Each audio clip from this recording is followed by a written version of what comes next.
What's going on, guys? So, as you can tell, babyface Asian is back. But that's not what this video is about. So, what you guys are about to watch was my very first D&D session. It is awesome. I had so much fun. We had quite a few technical difficulties, but they were super minor stuff. So it's definitely our first try. We're definitely going to keep going. We're going to try different kind of formats on how we want to record it and see what works best. One of my good friends from college, he's being the DM from it, and he found a group and he's running it professionally. So if you're interested, definitely check it out. I will put the link down in the description below. But ideally, I have joined in on the second session. I had missed the first session, but Morgan, who our DM, will kind of review, run back through kind of what happened, short explanation. The group of us had went and defeated a mad alchemist, so we beat him. We came back to the tavern, which we're kind of renting out. So we kind of live there. We just pay a monthly fee, kind of like rent. But we had spent the night partying, celebrating, and then a few of us, including me and one other, was unable to make the first session.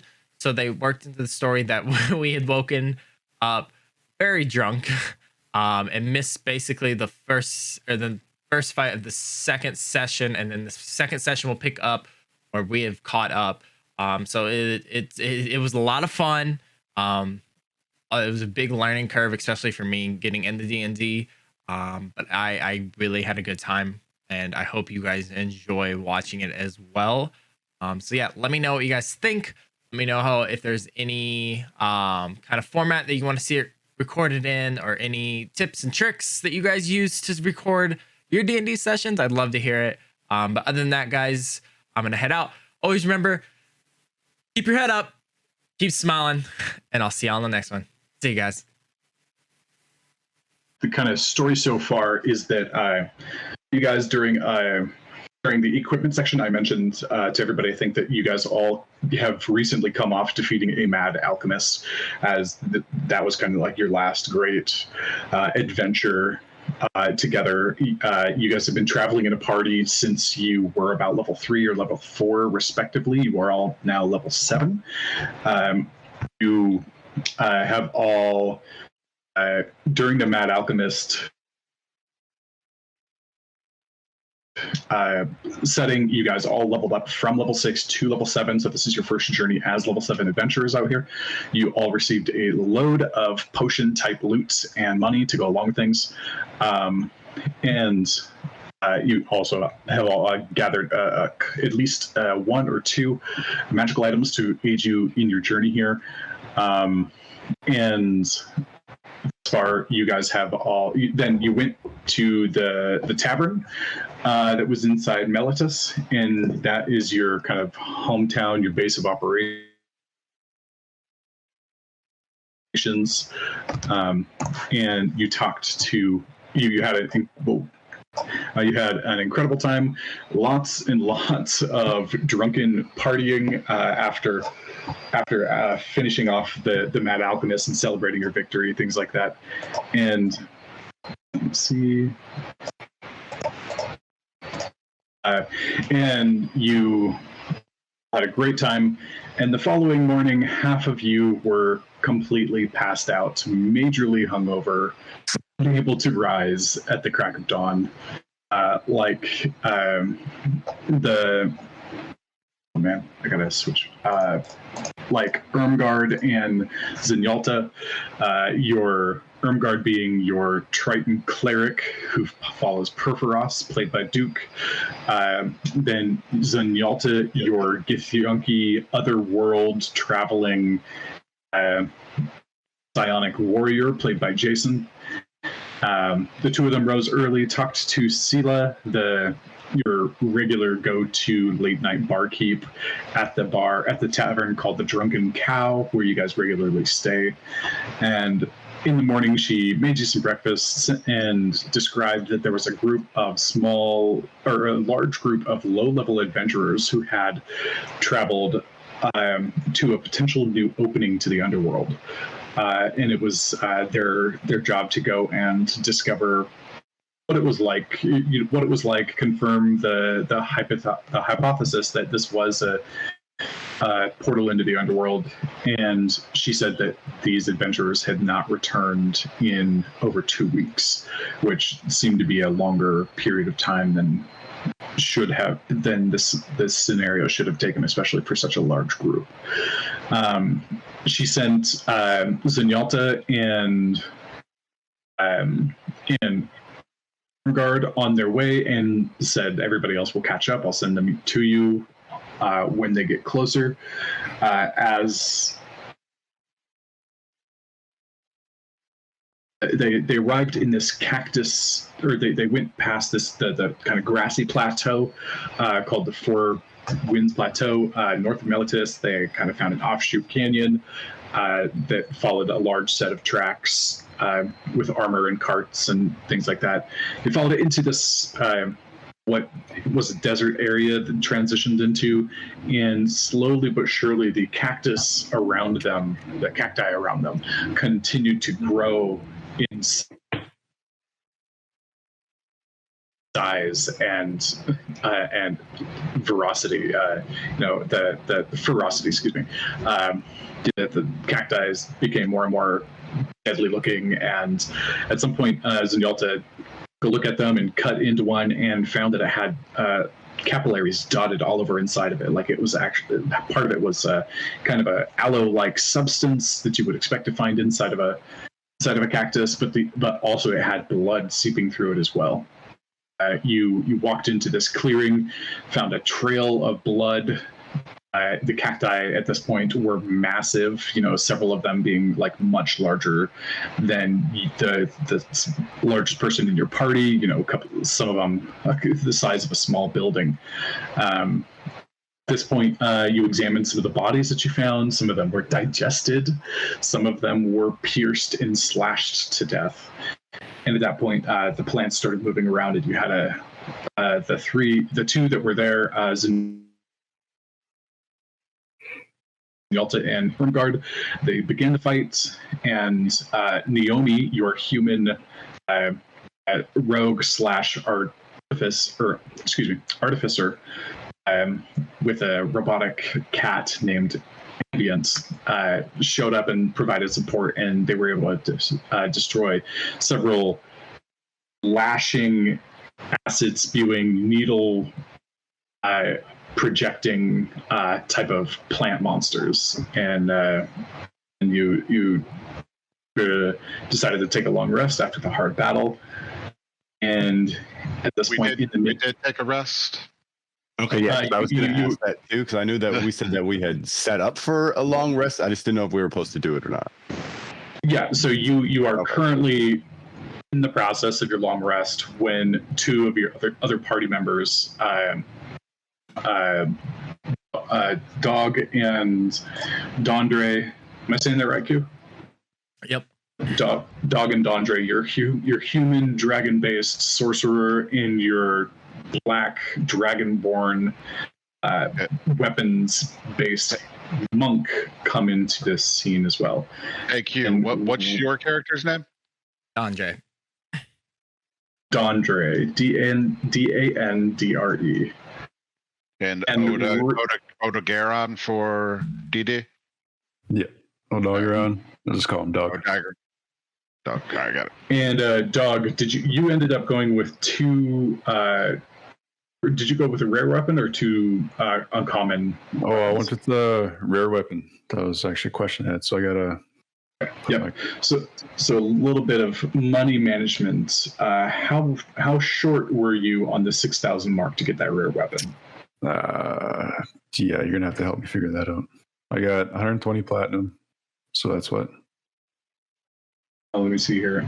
There's a way that you can see how much you have in total. It's if you go into your currency. All right, so go to inventory in D&D Beyond. Oh, okay. Oh yeah. So I got 4,900, 4,905. So he's trying to. I've got 610 gold. You can have. I got 1,000 gold if you want. I got a lot of money. Okay. So you were at 49. Yeah. All right, so we'll do 500 and 500, or 550 and 550, and that'll get you. Yeah, that right, Morgan? 550, 550 get me there. All right, cool. Yeah, that sounds about right. Okay, cool. And Q, you went with 2 uncommons, right? So you didn't have to pay up for the 6,000. Right. Okay, perfect. And then just remove 550 from mine, right? You just do that in the D&D Beyond. Yeah. Mm-hmm. All right, got Cool. So thanks for helping out and making sure that you have some the equipment that he wants. Yeah, absolutely. Yeah, I still got money. We're a team, so party loot and all that, as far as I'm concerned. Right. So the team of the Rabble Rousers is almost complete at the moment. That's the name that was decided on last time, was the Rabble Rousers, based on how you guys are kind of the epitome of like work hard, play hard. After you finish a good adventure, it's very typical for you to go and have an excellent shindig at the Drunken Cow, and it's kind of become an event within that portion of the town. Is that, you know, anytime the Rabble Rousers come back, then like, hey, you probably want to be there if like bar scene is your thing. All right. So it's in the middle of the night, and Naomi, you all hear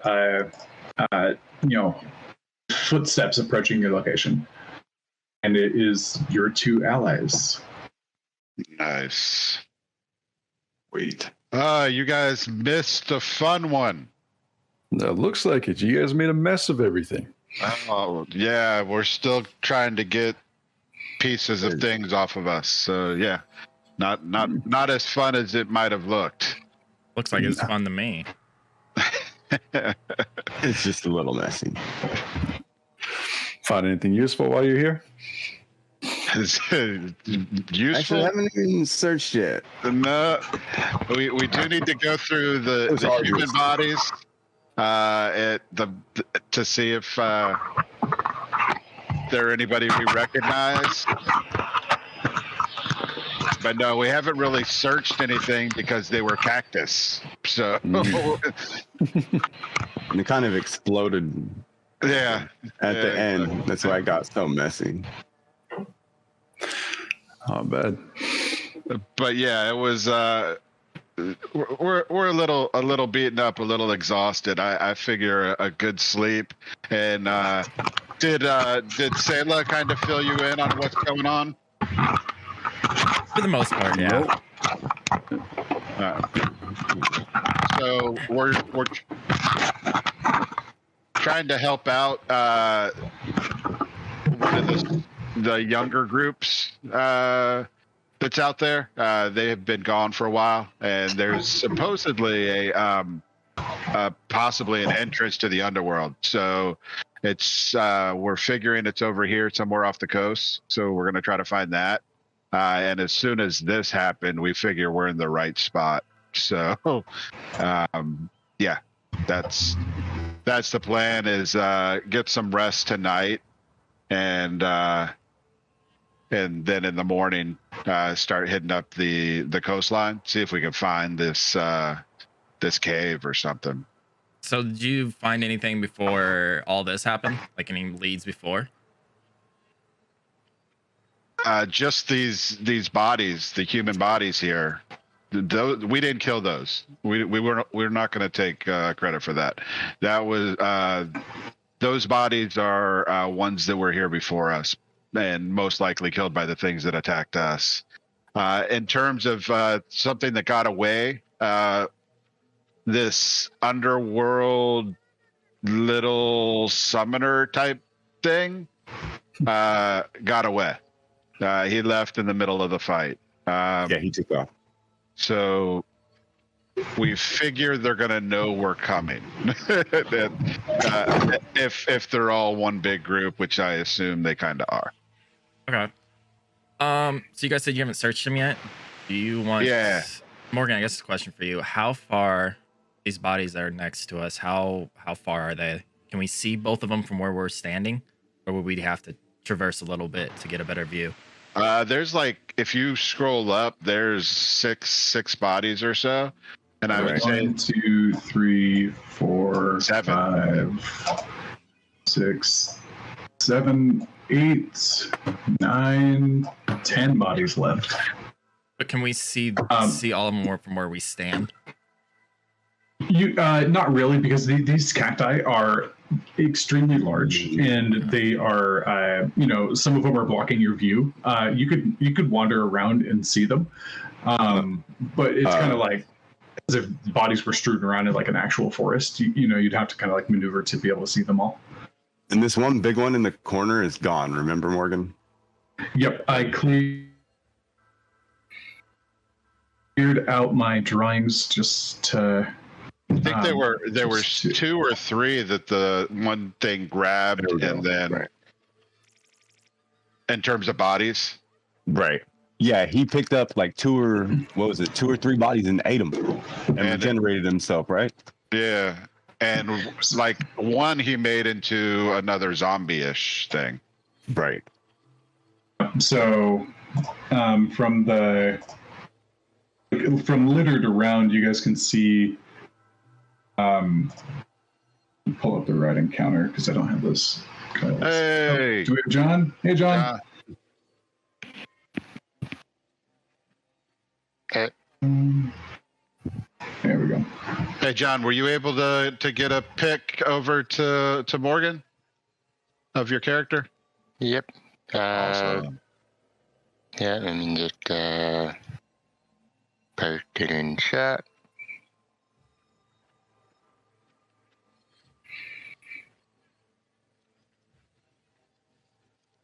Okay, yep. Posting in chat. Okay, so you guys see these are the corpses that are sitting around. And they're mangled, they're pretty ragged, and like some of them are burnt and carved into and slashed and beaten and blasted with bullet holes. You notice this is basically just normal handiwork for those in your crew.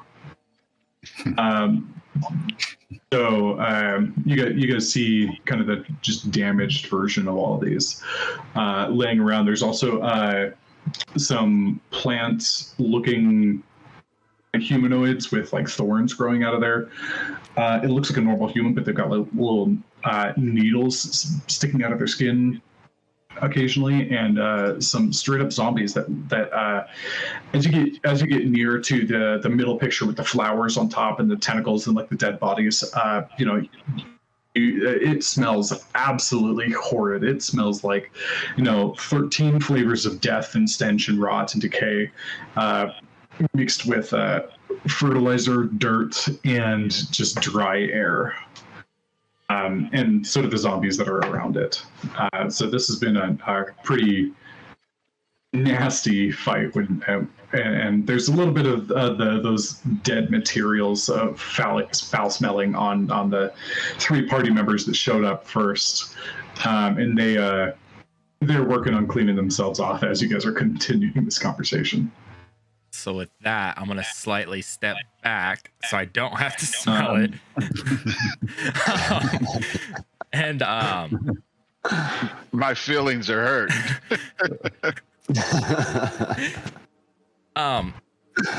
So you guys, since you did a lot of work, why don't at least, how about I wander off to this body up here and just, can I inspect that and see if there's anything that maybe I recognize of the person, or just anything that would benefit knowing, I guess, how this, well, it would be pretty obvious how they died, but why they were here, if they were kind of same kind of adventure that we were, or if it's just unlucky and stumbled upon this area and didn't end very well.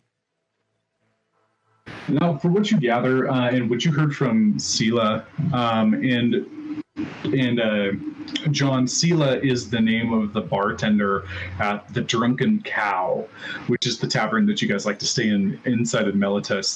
That one of the main pulleys, the the large city, which is founded kind of in the name of Afara, the goddess of civilization. So scholarship, artistry, philosophy, commerce and trade. That's all very prevalent in this major city that you guys have come from. That's kind of your base of operations, is the tavern called the Drunken Cow. They hold rooms for you, and you just kind of pay them a monthly tab. You guys all came back from having a grand adventure with defeating the Alchemist. Mad Alchemist. Excuse me, thank you. And you all had an incredibly raucous night. Your group is called the Rabble Rousers for good reason. Y'all like to party very hard after you get back from an adventure, and it's very drunken, and lots of people know about your parties, and they tend to come over and enjoy them when you have them. And several of you were too drunk in the morning. When you woke up, you were still drunk, type of thing. And eventually, when you made your way down to the bar in the morning, Sela said, "I already sent your friends ahead. They're fulfilling a request for me." We had about 20 adventurers or so that were low level, a little bit less experienced than you all here, but we got wind of a new potential opening to the underworld, and that prompted them to go check it out and confirm it. They were commissioned by the city to go do so as part of the Adventurers Guild, and they haven't been heard from in about 2 weeks. So I sent your friends ahead. I told them that you would join them and catch up when you can. So that's kind of where we are at. Is that you and Dondre and Odogaron? Saying that wrong. Odogaron. Did I say that right? Yeah, you got it. Okay. The three of you, dog. The monk, the black dragonborn monk, the human sorcerer, and yourself as the Leonin paladin.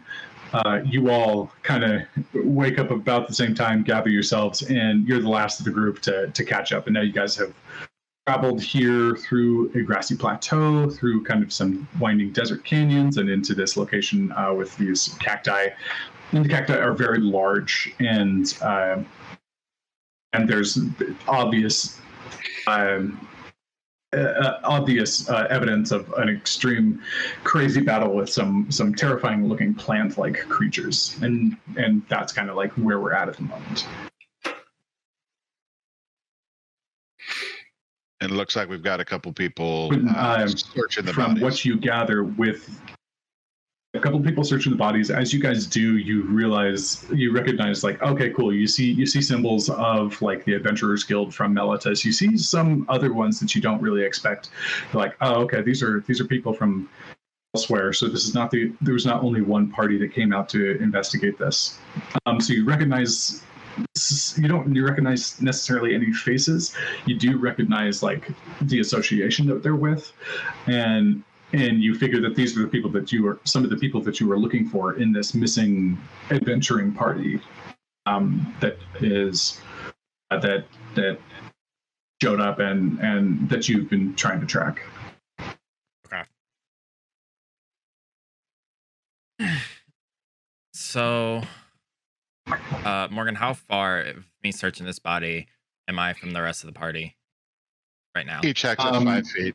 Okay. Each X is 5 feet. So you're 10 feet and probably 40 feet or so for Dog, as he's wondering.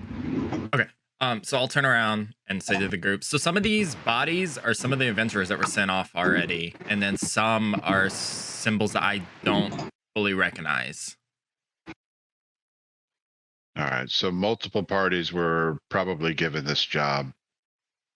All right. And how many bodies did you see? Morgan, I would only see a couple from where I'm at. You see approximately 10.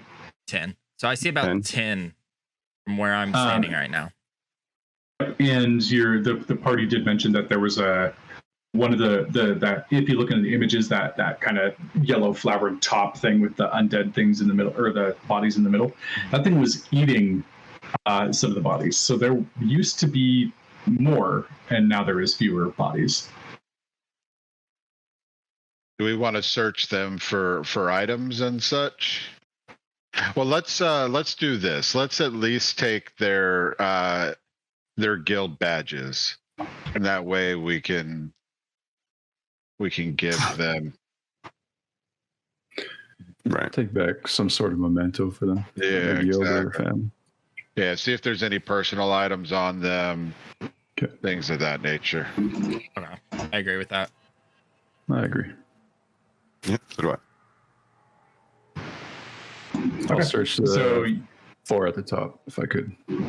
Yep. So anybody who's rolling, go ahead and give me an investigation check.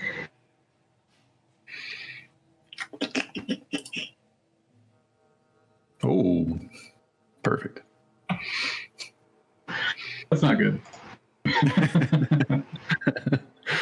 I find a body. That's right. This one has 2 arms and 2 legs. And then you look to the body next to you and be like, this one has no arms and no legs. That's interesting. This one body is 2 parts. No. Okay, and so amongst all of you, yeah, you guys are able to grab 8.5 gilded insignias, 7 of which are from Melitus, and the other 1.5 insignia, you don't know where that's from. But and the one that's a half is like partially digested with acid, and so you're only able to get a bit of it. And you guys are just grabbing the insignias, right? You're not like looting the bodies. We're gonna look and see if they have any personal items. That way, if there are families, we can give them. But of course, that also means we're searching the bodies.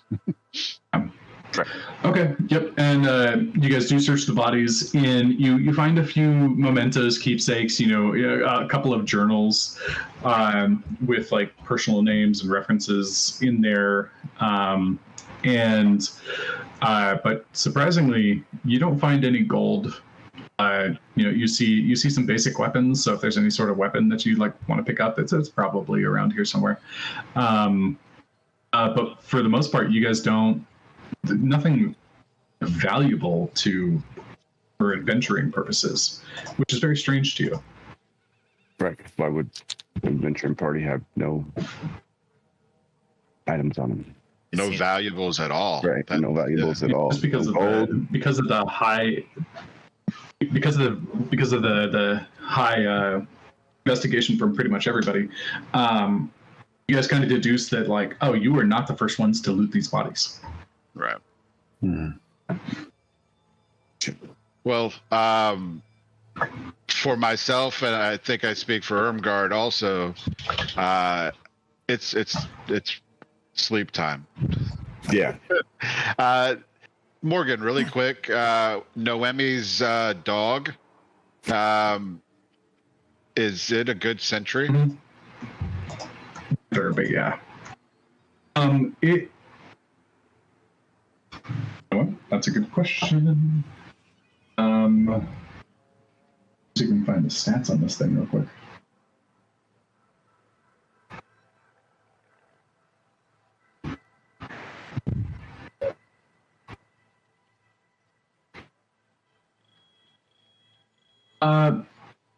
It's all right. It can do the job. It doesn't have any like bonus to perception, but it can do the work. It can like alert you guys if it notices anything, but yeah, I don't have any bonus to perception either. Just historically, you guys have learned to like take its perception with a grain of salt. That's pretty much what we could see is what it could see as well. There's nothing. He's probably worse at it than most of you guys. He's just as good as me.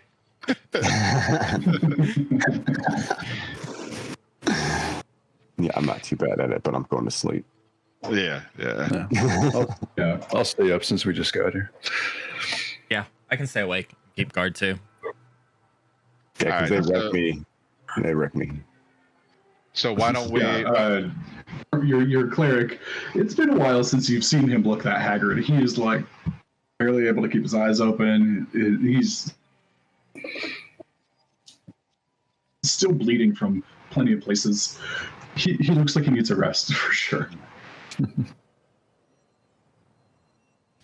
Okay, cool. So you guys do take a long rest. As you do, those of you that need it are all fully refreshed, and everybody's health and abilities and all their things are back to full. What the hell happened? And there's nothing eventful that happens tonight. You hear some skittering and noises.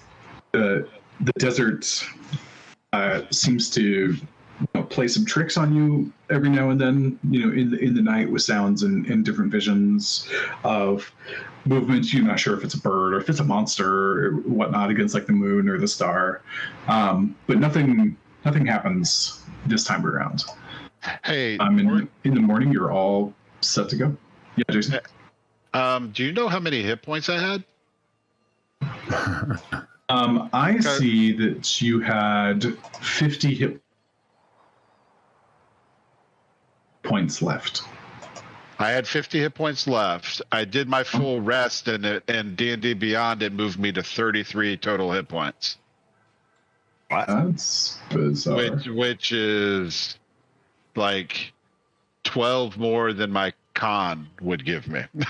So I think I had 77-ish, but I yeah. don't know. You had 74 was your max. 74. Okay.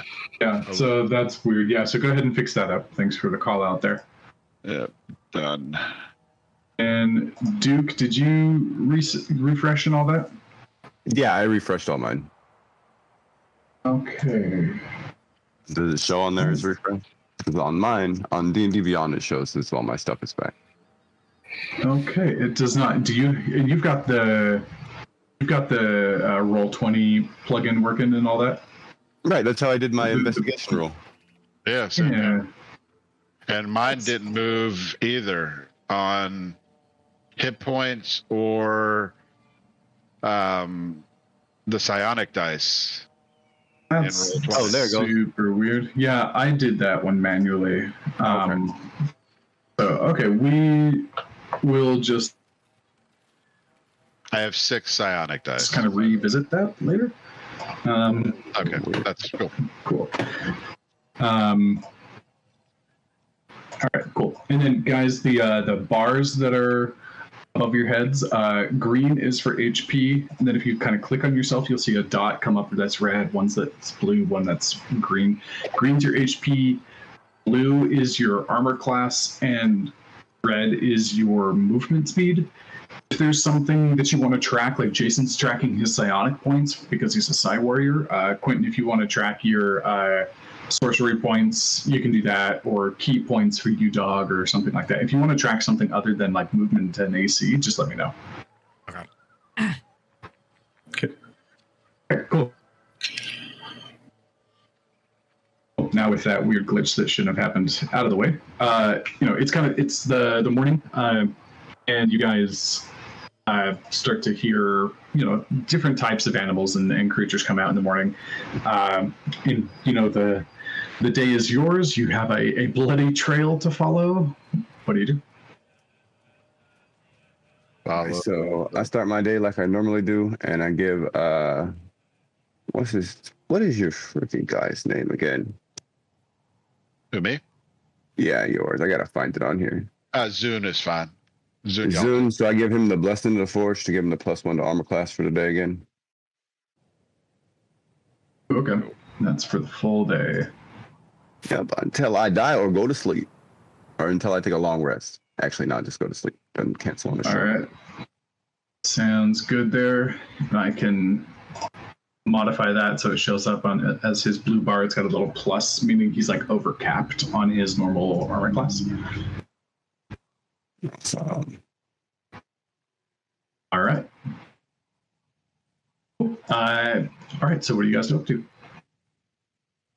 I mean, I guess we should follow the bloody trail. Yeah, isn't that where we seen the dude peek around on? Is back behind that trail? Yeah, that's where he showed up from, the little summoner dude. So I guess we're heading north, assuming north is up. Yeah, I'm assuming. That, as a general rule, keep north up, and I'll just like orient the map dependingly. Okay. Sure. All right. Cool. So you guys start trekking. Would somebody give me an investigation check? Whoever, or what's the marching order? What's the order that you guys are proceeding in? I guess I'll take the lead. Not walking behind him. Okay, so let's lining check. Go ahead and line yourselves up on the map. All right. Naomi will take like seconds to last, along with her steel defender. I'll sit right in front of her then.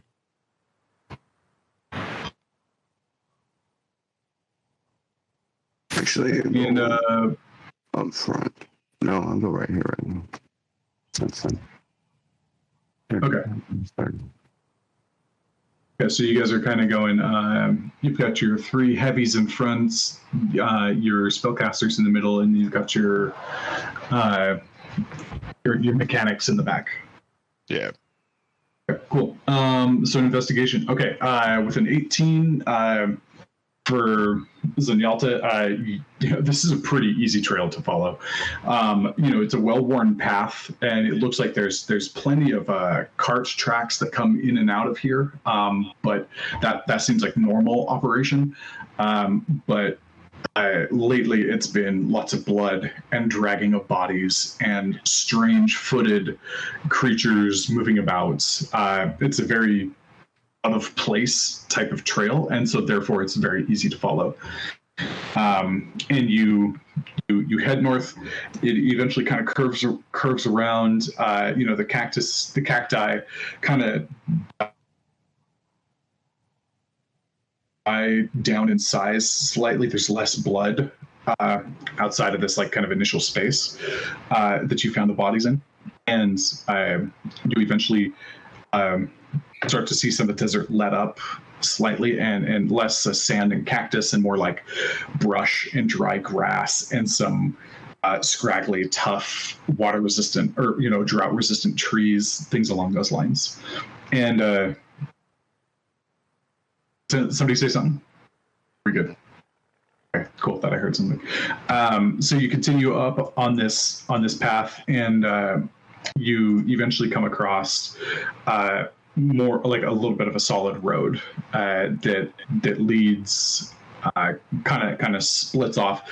One is to the right, therefore heading east. One continues north, and the blood continues on the right. But there does seem to be another direction to travel as well. You do?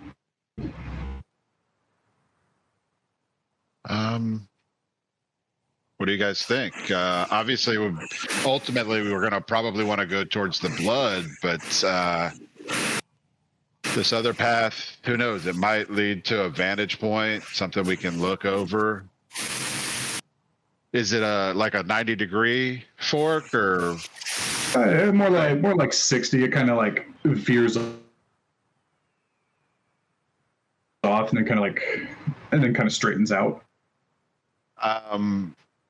Can we do like a investigation check and see if there's any like hidden, like anybody trying to cover their tracks going in one direction? Right. No, it looks like both of them have good amounts of foot traffic, but the one on the right, especially that kind of like insect like humanoid with the trident that you fought earlier. that thing plus maybe a few more plus something else. They don't seem to be being careful about their tracks at all. And And they the other went to way, the left or with the blood? they went to the right, they went to the east, not the north. And then the other one, and the other direction, it looks like it does have normal foot traffic. It looks like it has vehicles coming in out, horses, potentially other beasts of burden, and foot traffic. I'm good with either direction, guys. I say we go in the direction that they obviously left. Go with the blood. I mean, one of them's like foot traffic and like wheels and wagons, and they're probably on their way into town that we came from, or away from town. Either way, I don't really know which direction it is from our vantage point. But I think town was south, right? We came north. That's right.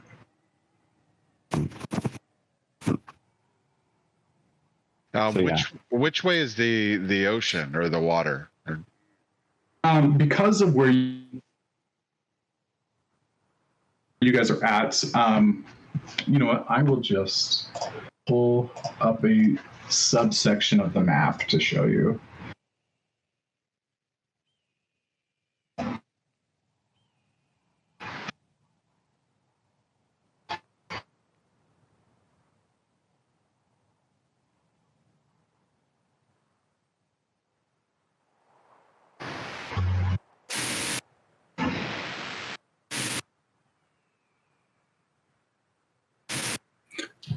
So this guy that got away, did he appear to be their leader, or was he just a foot soldier within yeah, the he ranks? appeared to be a little demon. He was mumbling and screaming to himself while he was wrecking his friends. And you said that's the one that took off. Yeah, there was actually two of them, and we Yeah, killed he one of them, summoned- and the other one. yeah, he summoned one of him, and then it's like, "Hey, take care of this. I'm leaving," and took off. Okay. So you already got him on the run. The tracks leading off the main trail lead to him. Most Do you guys likely. want to finish the fight that you started, or do you want to continue on the path looking for the cart? I mean, I'm leaning towards following the blood. I'm just worried that this could be like a double back, and then all of a sudden we're surrounded. So Hmm. Gotcha.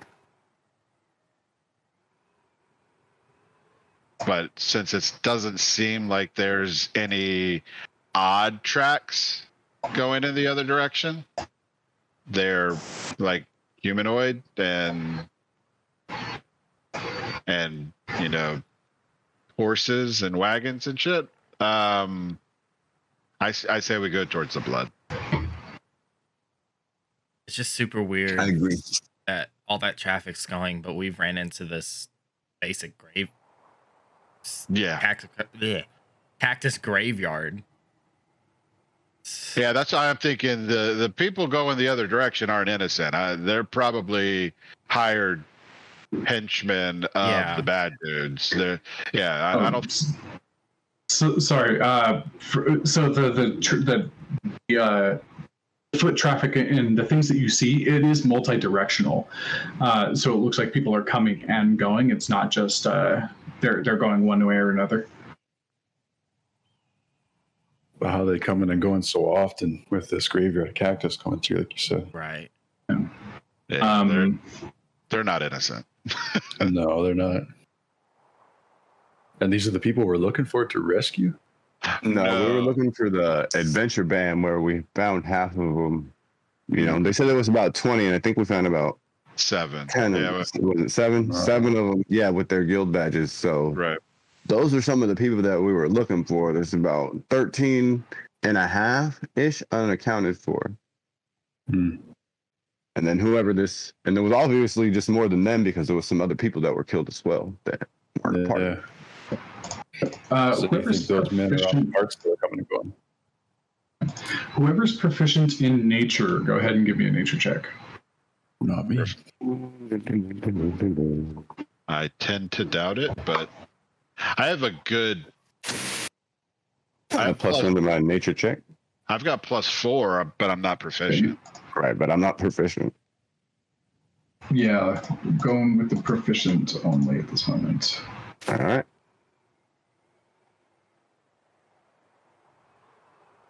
Is anybody proficient? Is anybody proficient? Maybe Noemi? Nobody is proficient. We're Alright, among 6 people, nobody chose. Remember the rebel rousers. Sure. We like to stay in the city and get tanked, okay? hey, Yeah, right. you don't get to pick what you're proficient in. Come on, give us a break. Yes, you do. No, you don't. It's part of your background. You might get a choice, but I didn't have nature and any of my choices. As an option. Okay. I'm sure somebody did though.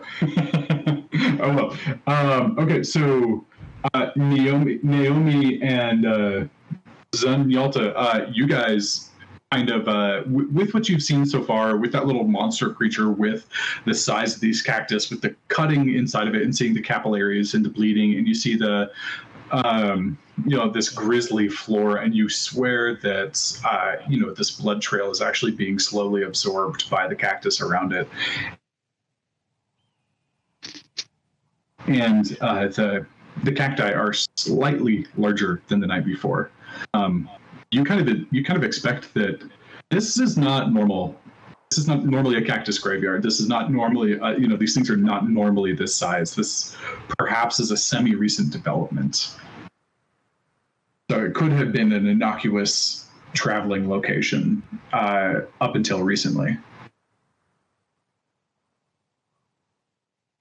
All right.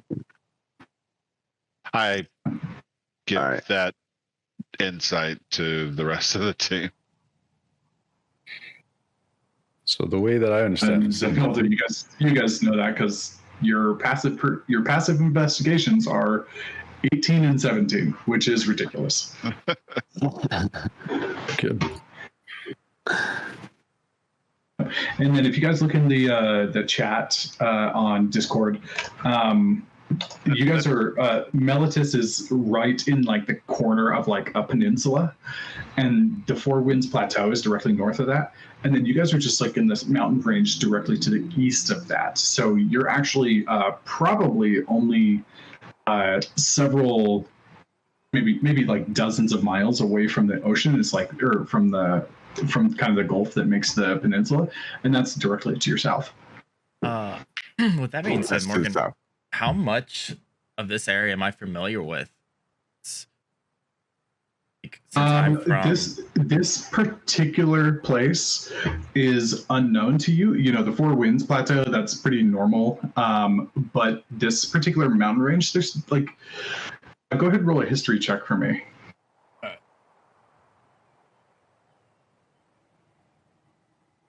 Oh boy. Sorcerer's like, charisma's mine, not intelligence.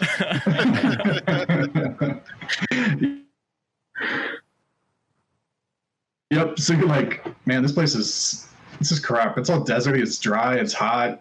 It's cactuses that want to eat people. I don't know why anybody comes up here. This is not a vacation spot.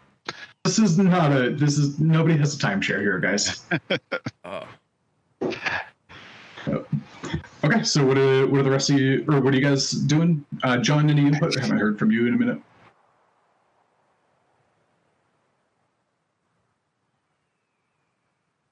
No, John? No audio if you are speaking. Okay. Yep, I got you now.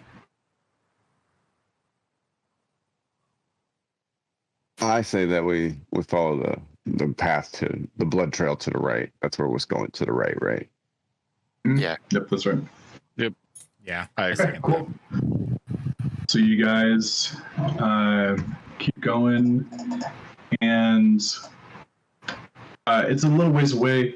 It takes you maybe another hour or so from the cactus forest to over here, and things do transition over. And you do eventually wind up at this. Let me know, and you guys feel free to position yourselves how you want. You do eventually get yourselves to you see a large gate made out of like wooden stakes in the ground. Or they're wooden gate pieces, and they do look like they're on hinges with a couple of like battlements on the side. And just checking, you guys just see the map, right? You don't see any tokens. Nope, just the map. Yep, just Cool. I'm using a new feature, so I'm testing it out. Sweet. How Okay, so- are these gates closed? Twice there would be. They are currently closed. Yes. Do we Oh, see hi. any people?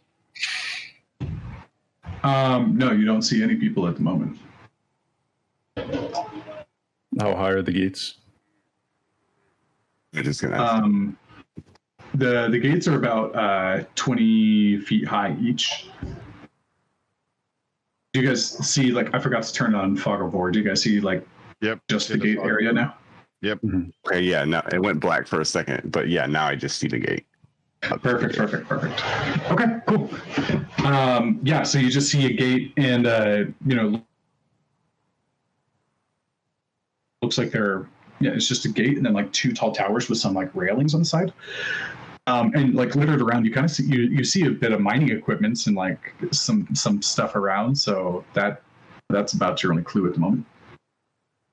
Hey, Morgan, how tall is this? That's just about 20 feet. Same as the other look. The tower. It looks like they kind of there was a chunk of rock there, and they kind of like carved it and not carved, but chiseled it out and like made it into kind of a defensive space. So it's attached to the rock next to it, and same with the other one.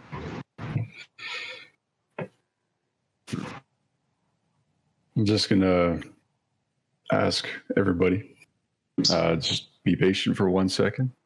I'm gonna try and peek over this wall here.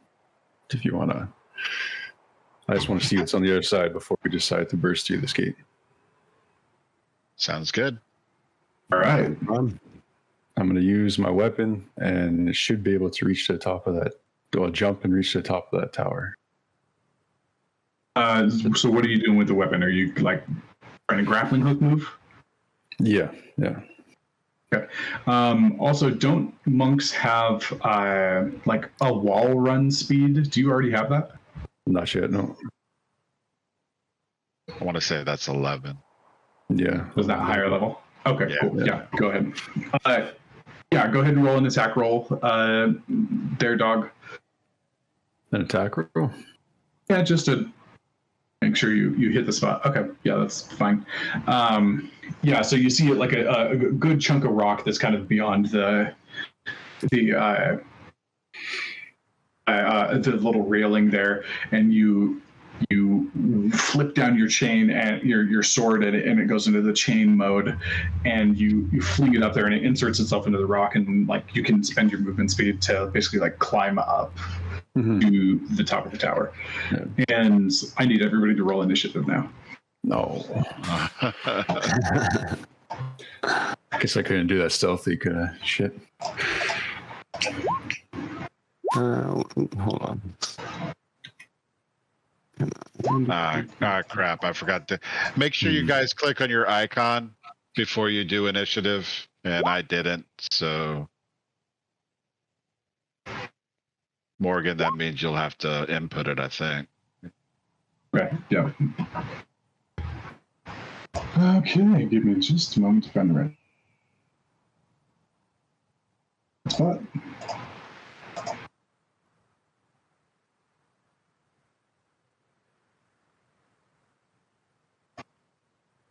Okay, so let's see, Zenyatta, what'd you get? 13. 13. Naomi, I gotta roll for her. And she has a plus freaking 8. Yeah, she's ridiculous. So 11, really low roll. Axion, did you get?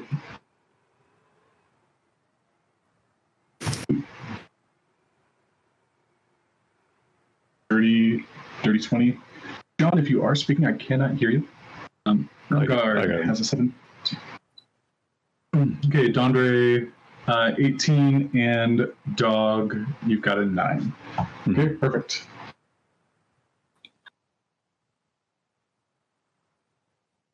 Okay, so here's the turn order. So as Dog kind of climbs up there, he sees that there were oops, don't do that. Okay. He sees that there were several things kind of waiting behind the vantage points and like down below the barriers and whatnot. And you guys now see. Work with me.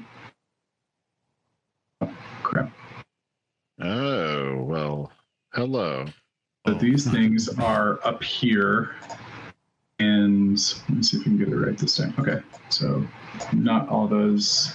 Yeah, my copy paste worked a little strangely.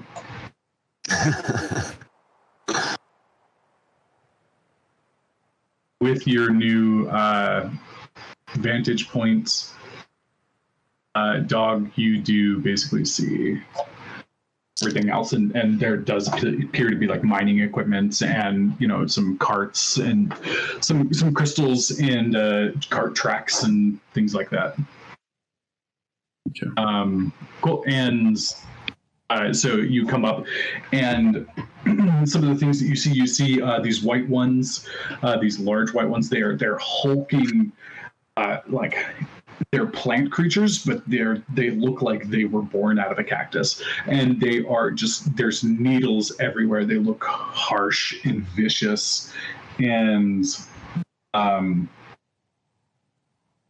okay, actually, I can. Oops, sorry.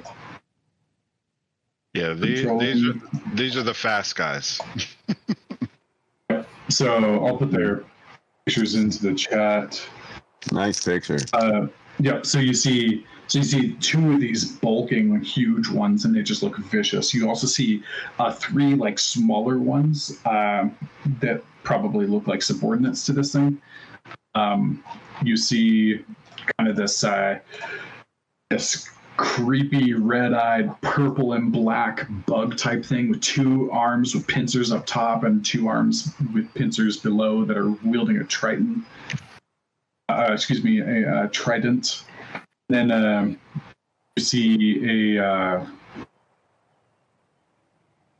you see this kind of almost armored dog-looking thing that has just armored plates, red kind of like skinless flesh underneath with a very spiky, barbed mouth, and this patiently like whipping tongue that's just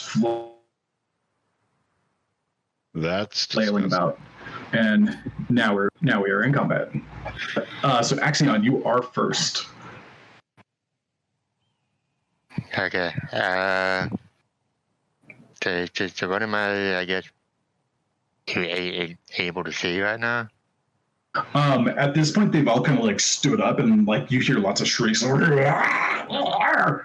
and they're all ready to fight. You can see all of them, but they all have at least like half cover, so they're a little bit more difficult to hit at the moment. If Difficult to hit if you're long range.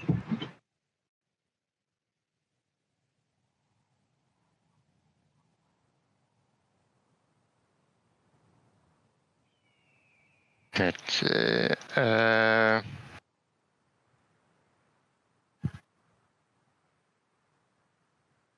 I think I'm just going to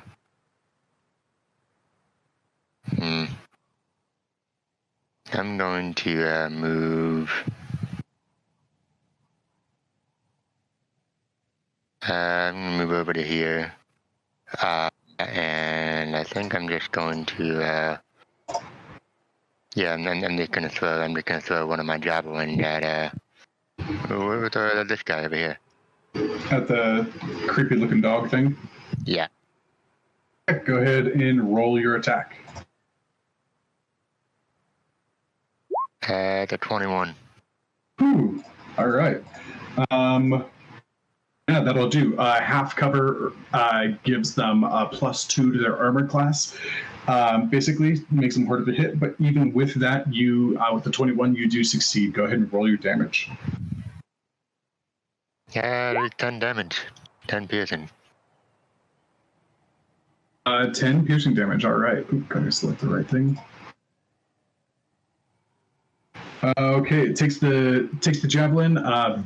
There's a piece of its flesh that carves through, and like you got through a little bit of the armor. It looks like it barely notices that sort of damage. Cocky little dog. Yep. Anything else, X? Yeah, I think that'll be it. Okay. Sounds good. Dondre, you're next up. Then it's the spiky large guys, and then it's Ermgard. All right. So how far or how high up is this set of rocks up here, the top, from the tower that the two are standing on? You click and hold, it'll like kind of give you like a circular ping. Yeah. Okay, so that's 20 feet right up there.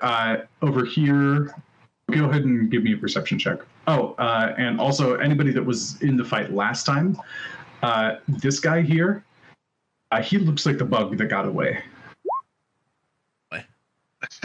Oh boy. Which one was that? I'm sorry, I didn't see it. This creepy little okay. I thing. thought that's who it was. It looks like the guy that got away last time. Also, let's do this. Got some new battle music to work with. Okay, cool. So, Dondre, would you get 4? A 4. Okay, you're focused on these weird-looking creatures. You see that there's a high-up ledge, and that there's some other things going on, and that's about all you got. So that tower that they're on is the same height as this ledge up here. 20 feet. It's almost like a plateau. A little bit rocky and uneven, but it's pretty much the same. Changes plans. Okay. What? It said they're in cover too. Yeah, so they've all got a +2 to their AC if you're doing like an attack. If you're doing something that requires them to make a save, the cover doesn't really matter for the saves. All right, let's just see how this works. The big guy up here by the tower that I'm close to, I want to try to cast sleep. Okay. Go ahead and roll your sleep spell. Oh, that's not.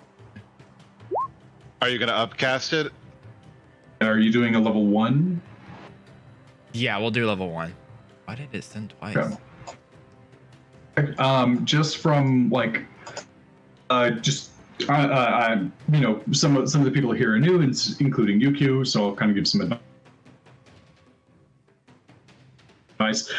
This thing, you've used the sleep spell quite a bit, and like kind of the range in which you can like affect things. This thing looks potentially more durable than like a first level cast of this. Okay. So then, oh, I see what I did. Okay. It would be a 3. That's that level 3. That would probably do it. There we go. Yeah, 98. Yeah, that should give you a good shot at least. Yeah, go ahead and roll your 98.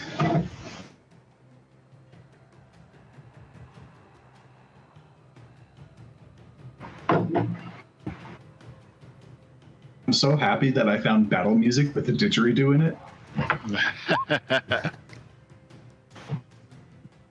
52. Okay, so and Q, how does your magic generally appear when you cast a spell, even if it's not an attack spell? Like what kind of behavior and look and feel does your magic have?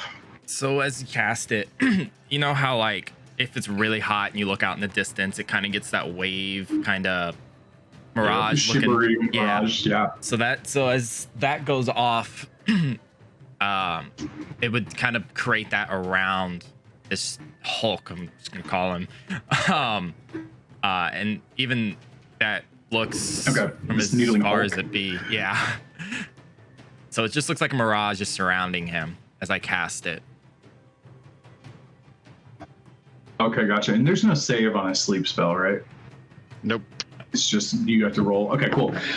So this wave of magic kind of extends from your hands, and it leads up and like kind of encompasses him and kind of like sinks into his head. He does fall to his knees and like just slump over, and he is asleep. Nice. All right. And then And you still got movement, interaction, if you want to like shout a short thing, and a bonus action if you happen to have anything like that. Okay. So I'll turn around and yell to the party. Spike Hulk is down for the count. Don't touch him. And then I will step back and see if there's anything else. And yeah, it's my turn. Okay, sounds good. You guys all hear him shout out. You're very familiar with the way he casts this spell. He likes to, incapacitate something early on, so it's not a part of the fight. You guys know not to touch it because it'll wake it up. Cool. So that's it. So the next up is the guy that you just put to sleep. And how long does this last? 1 minute. Yep. Okay, cool. So he's asleep. This other guy, you see his body kind of like swell up even further, like to the point where his shoulders are almost like above his neck, and like the needles just kind of like tense and release. And there are 6 needles that come down and attack different ones. Oh yeah, this guy. I remember him. People. Yep. So. Okay, so actually this time only four needles come out, and this one is attacking Duke for 16. Oh, sorry, not Duke, Dog. Doesn't hit. Nope. It does not hit. Then going for Axion for an 11. An 11 never ever hit a paladin. An 18 against the steel defender. I believe that will do it. Yep. So it takes damage from that. If you kill Noemi's damage. dog, she's going to be very upset. Well, then she'll just build a new one. Right, she'll rebuild a new one. Actually said she already had to rebuild it a couple of times. Yeah, she's been tinkering with it for a while. And then the last one does go towards Noemi herself, and it misses. Okay, cool. Then it's Irmgard, Zenyatta, then Noemi goes up next. All right, just give me 1 second here.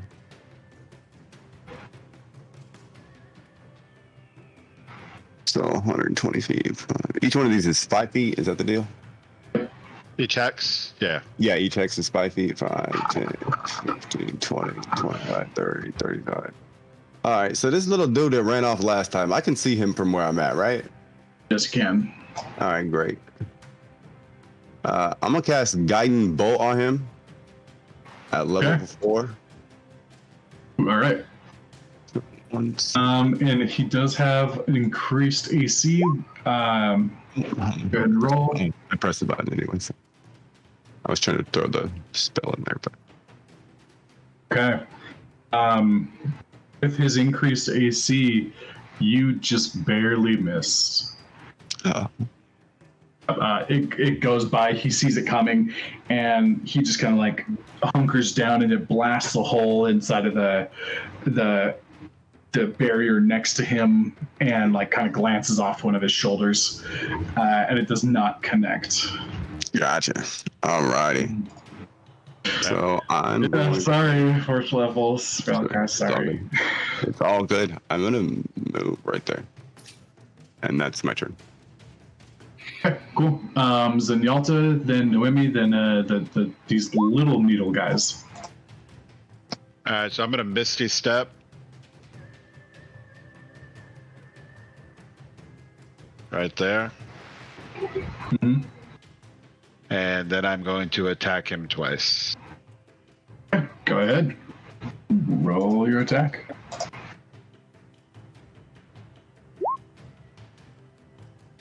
Ooh. Okay, first one does not hit. He sees you coming in and blocks your blade with his trident. Does it seem close? You don't know. What's inspiration do? You can re-roll any 20 at any time. All right, let's just re-roll it. Okay, go ahead. That's better. That will hit. Nice. Go ahead and roll your damage. Nice, just still.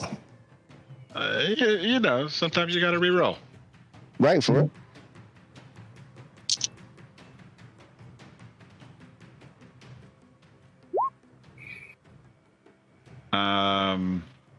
And All I'm right, going.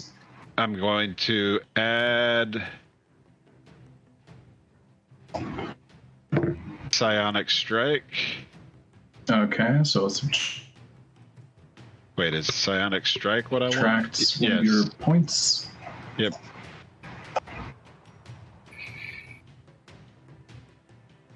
And is that the one that deals damage or moves them? Yes. Oh, both. So- Okay. So he takes 21 damage, and what are you doing with the movement portion? He has to make a save first. DC 15 Strength. Strength save. All right. Well, I got a 2, so I fail.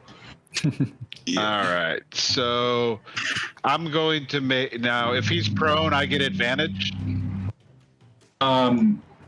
Yes, you get advantage on strikes if he is prone. All right. So we're gonna make him prone.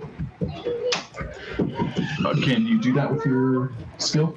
Hold on just a minute, guys. Got some visitors.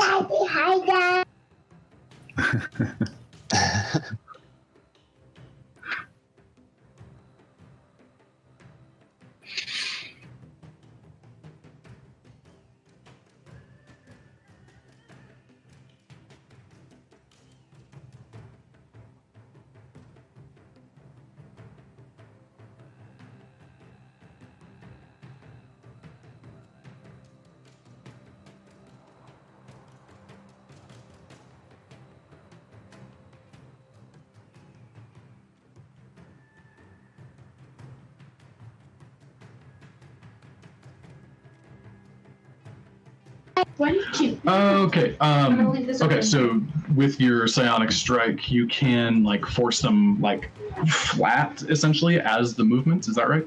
So if the save fails, you can knock the target prone or move it up to 10 feet in any direction, horizontally. Okay. Cool. So you bring down the sword and you slam him, and this time he doesn't get back up in time, or he doesn't get it up in time to like block it. You hit him in the back, and he flattens. Nobody else can see him at the moment, but he is now prone. All right. So now second attack. At advantage. All right. Okay. So that hits. Yep. So 24 will hit.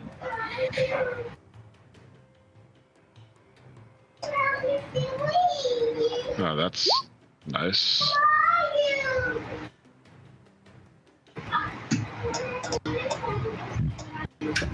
So 24 damage. Is the slashing damage on your sword considered magical or no? Yes. Cool. So 24 more damage. All right. This guy just started the fight, and he's already starting to look a bit hurt, and he is not happy. Next up is Noemi. Noemi's going to use her bonus action to send her panther over here, and I think this thing has a good jump speed, or like a jump ability. It's gonna go 1, 2, 3, 4, 5, and then it's going to use the next 10 of its movement speed to kind of like jump over here and get closer to this needle Hulk. And it's going to make a bite attack at it. Yeah, so 16, that should hit. Yes, it does, because it's near enough that it's like biting at its ankles. It doesn't get the additional cover. And then it's going to deal 3 damage, because I rolled a 1.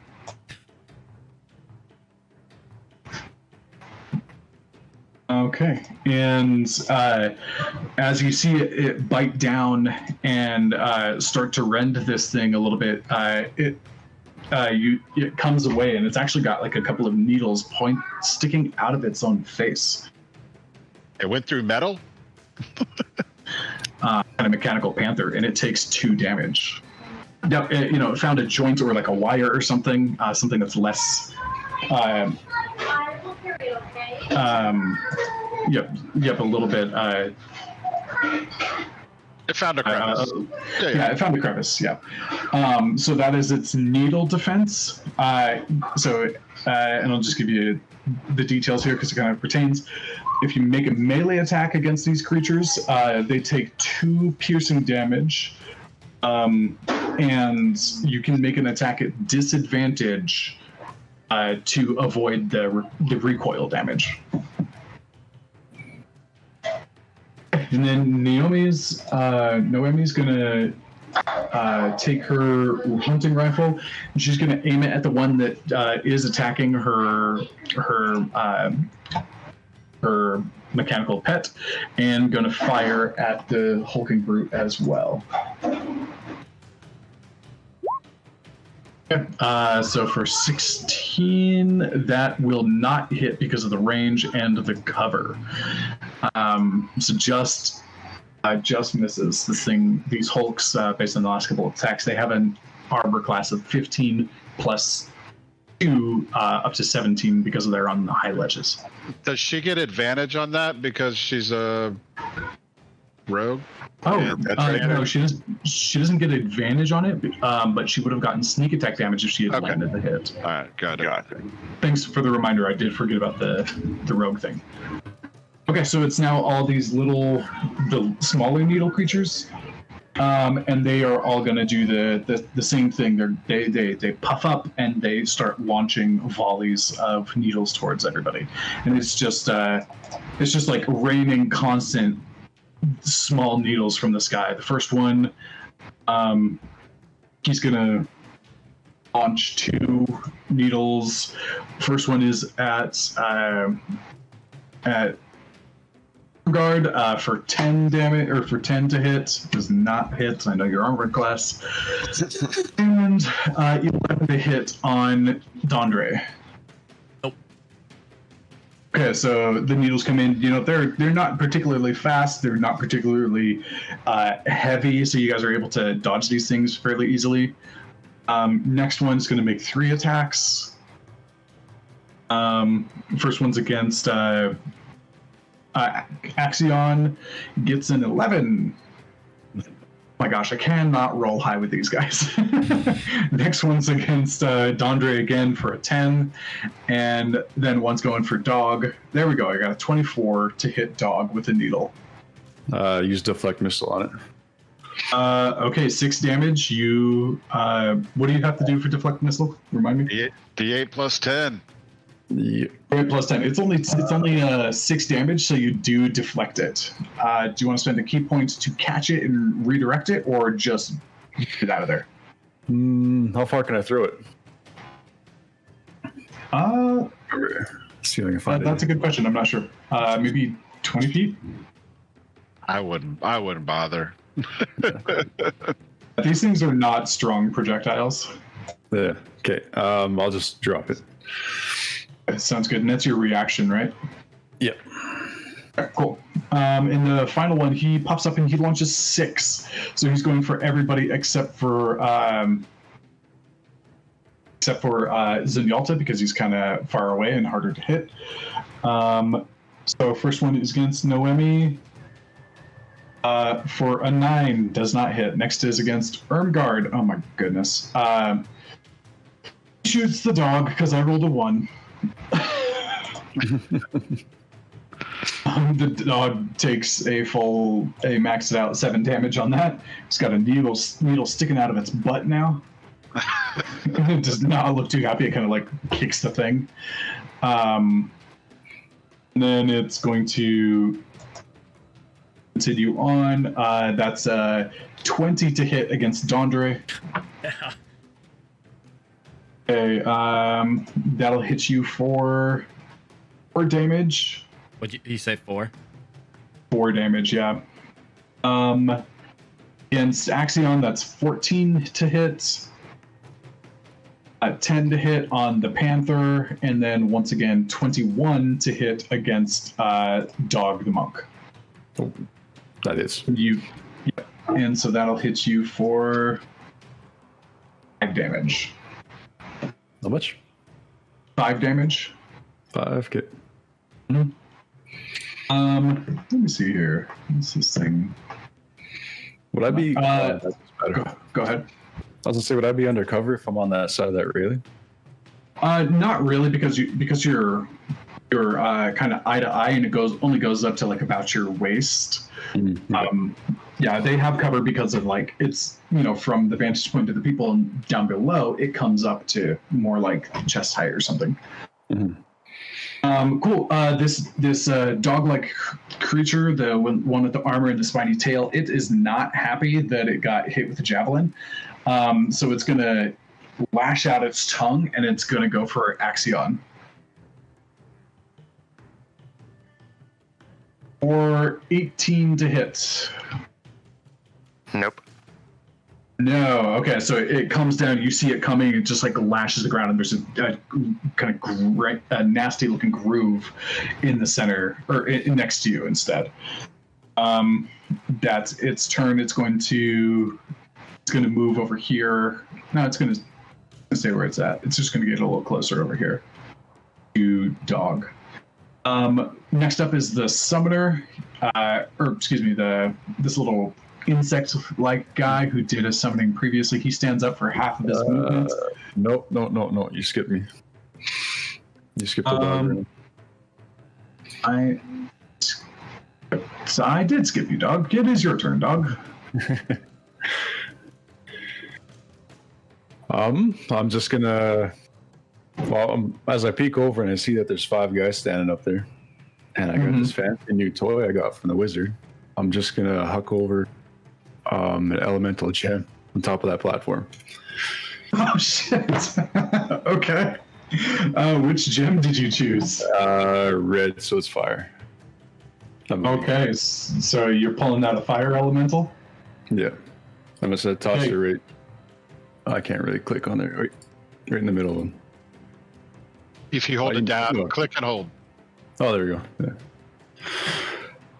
Yeah. Okay, give me a second. And get a fire elemental going.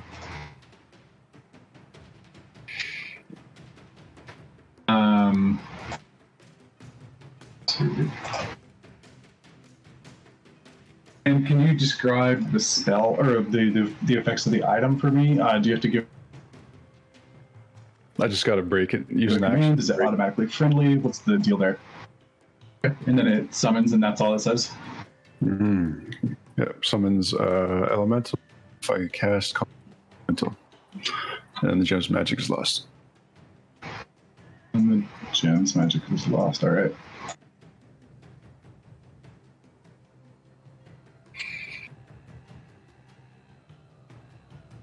Okay then.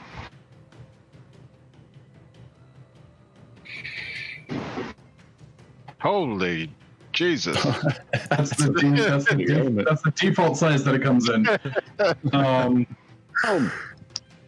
about I put it right over here, because that's kind of like the best spot that it'll work. space for it to go here. Right. Unless you could move yourself over to like here, dog, and then you could do it. Well, after I summon him, I'm just gonna run over to this other side. Can I run along this gate here? Yeah, as a monk for sure. Yeah. So I'm gonna run. I should be able to make it. Yeah, you can make it. Right in behind. Right behind, buddy. There. And that'll end my turn. Okay.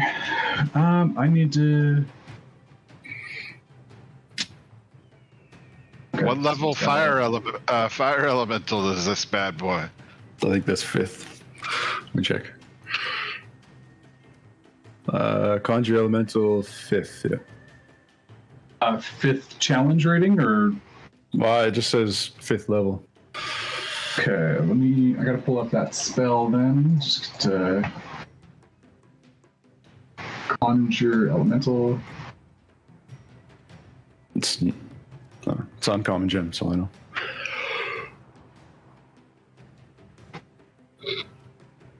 Okay, it's friendly to you and your companions for duration. I roll initiative on this thing. So it gets 10, or it gets 13. Oh, So I'll reorder it. 15 AC, 90 hit points.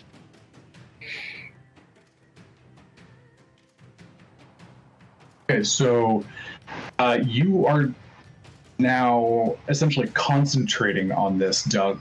On this dog. Okay, cool, and it's exactly where it needs to be, stat wise. So you're concentrating on this. So every time you take damage, or if you have to do a concentration check, or if you are, or if you switch over to something else that takes your concentration, this fire elemental will go berserk. Actually. Okay, so movement speed of 50. It's got 102 health, and it's got an armor class of 13. Alrighty. Wait. What is that? I'm showing armor class. Oh, it did change. That is weird. Never mind. Okay. Okay, so I'm gonna resort that in the fire elemental. It doesn't say if it gets a turn right away. It says that it has to roll initiative, and then it goes in that order. Okay, yeah. So it got a 13 on initiative, which means it's after Ermgard. So next up, I kind of clicked on the wrong couple of things. It's the little insect creature, and it stands up and uses its turn to actually it uses its turn to teleport to 60 feet away. So it moves over here. And that's its entire turn. It teleports away, and it looks. Do I get a AOO? Nope, not for no attacks of opportunity for teleport spells. Okay. Okay, so that's that thing, and the dog, the demon dog already went. So now we are back at the top. So Axion, the Needle Hulks, and then Dondre.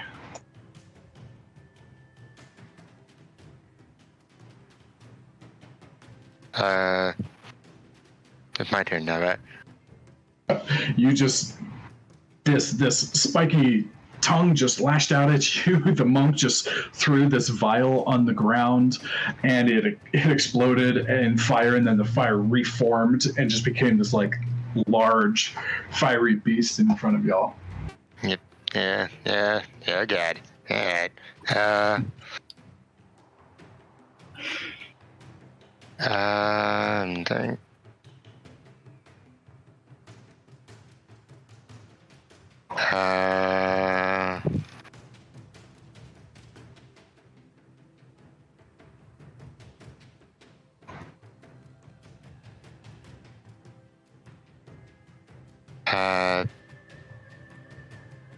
If I was to move over to here, would I be within melee range of this guy? Where to? Over here. Not quite. Basically, you could climb up on this space, or excuse me, you could climb up on this stump to get like a little bit higher, and then you could be in melee, or you could climb over here to be in melee as well. Yeah, I'll go ahead and I will climb over to here. And yeah, I just started taking some hacks with the battle axe. Okay, go ahead and roll your attack. Yep. 13. 13 does not hit. This thing's got an armor class of 15, which you guys figured out. Nope, that's a 10. For second attack is a 10. Okay, so no joy either time. And this specifies each time a creature makes a melee attack against the Needle Lord, it takes 2 piercing damage. So even though you're not hitting, it's moving out of its way, but it's like in the process, you guys are in close proximity. It's still sticking you with needles. You take 4 damage. Alrighty. Okay. The first needle guy, he is still unconscious. The second one, he sees you coming at him, and he goes for a raking, out of his arms, sprawl like these long spiky vines, and he goes for a grapple attack on you, Axion. Because you are up in his face and trying to hit him. This one is a 14. Second one is a 23 to hit.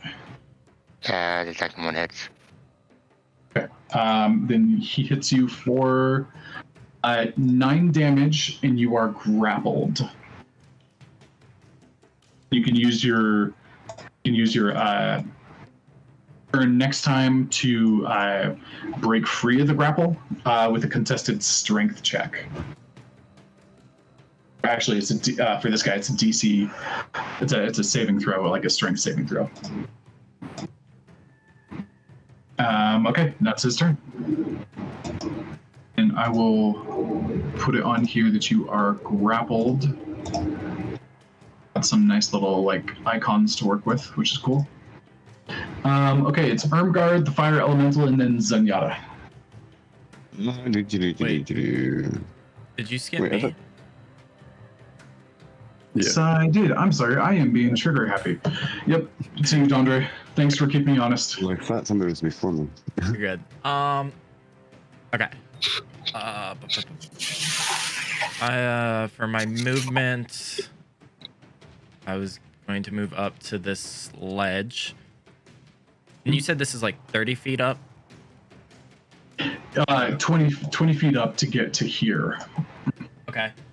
Now that you've seen the kind of combat unfold, and you get over here, you can see that this is about 5 feet, then about 10 feet. So you could spend your turn to go up these steps kind of thing to get closer to that 20. You don't have to make a sheer climb of 20 feet. Well, I'm gonna actually Misty Step up to here. Okay. Bonus action, Misty Step. Yep. Go ahead and mark your spell slot off. I love Misty Step. It is so It's great. so cool. Okay. Can I see the summoner from where I'm at? Yes, you can. All right. So then I'm going to trace my finger in a straight line and cast Scorching Rays at level... Let's go level 2. Okay, and that's an attack roll, not a saving throw, right? Correct. Okay, go ahead and roll to attack. Nice. First one hits. Right. Okay, so 7 fire damage.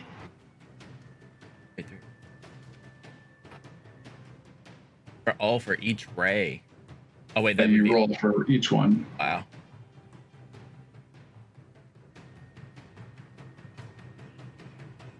This would give us 2 more. 12 does not hit. That first one lands. Second one just kind of glances off the armor. 14. Second one does not hit.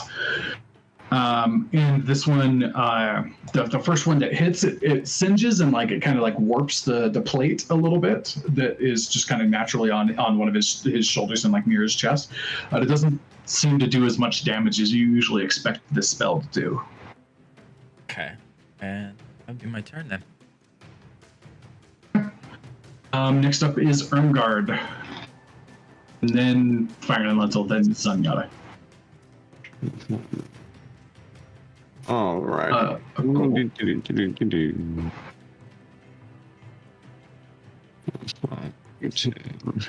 20.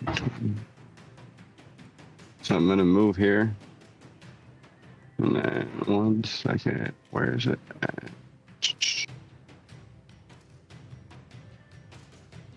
So this guy right here, the dog bit, right? The mechanical panther. Yeah. He bit him for 1 point of damage. Yeah, Ambient bit him for a few points of damage. All right, good. Okay, so on that guy, I'm gonna use Toll the Dead. Ooh, okay. All right, and so what is it? It must make a succeed on a Wisdom saving throw or take 1d12 necrotic damage, or 2d12 because I'm on level 5. Ooh.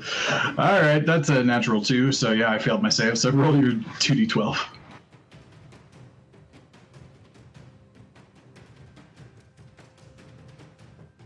So 13 points.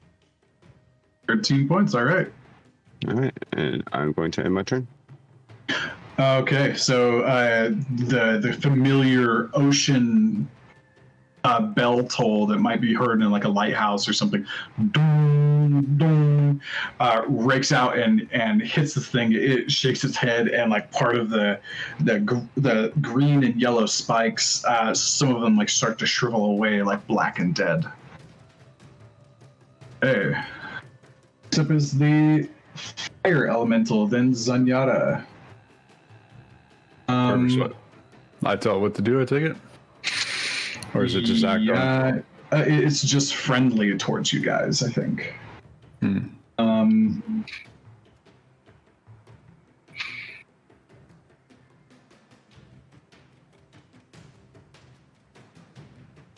Okay, so it's going to basically move right here, and all of them just start burning. Yeah, burn. Kill it with fire. Yeah. Right.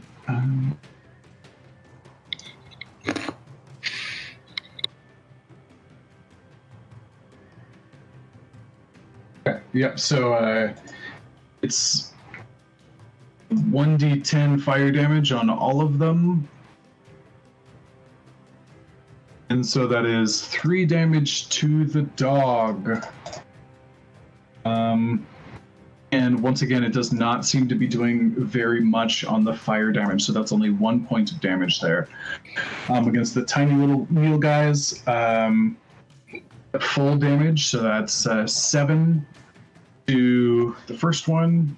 The second one takes another 7. And the last one takes 4.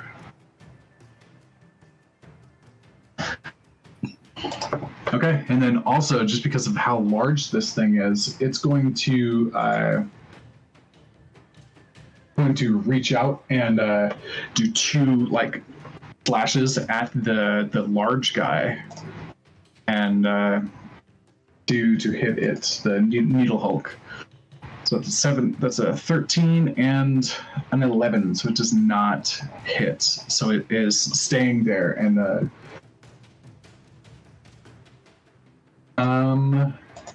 and so that's it. These things are all like on fire. They're starting to burn, and that's its turn. Then Zenyatta, and then we go to Noemi. All right. I'm going to use my psi-powered leap, which gives me a flying speed equal to double my walking speed. Okay. Got another psionic point? No, it's free. Okay. And Cool. why can I not? Oh, that's why. All right. And so I'm going to come over here.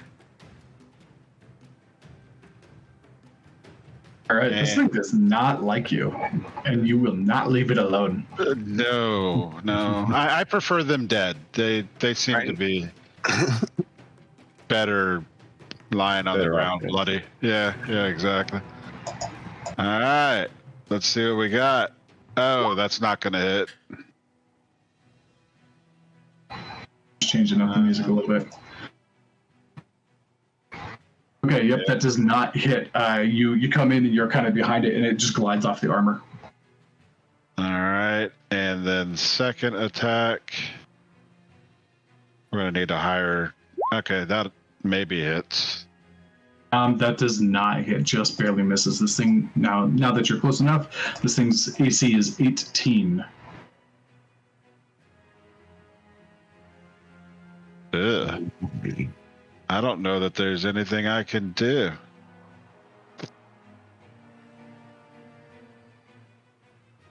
Actually,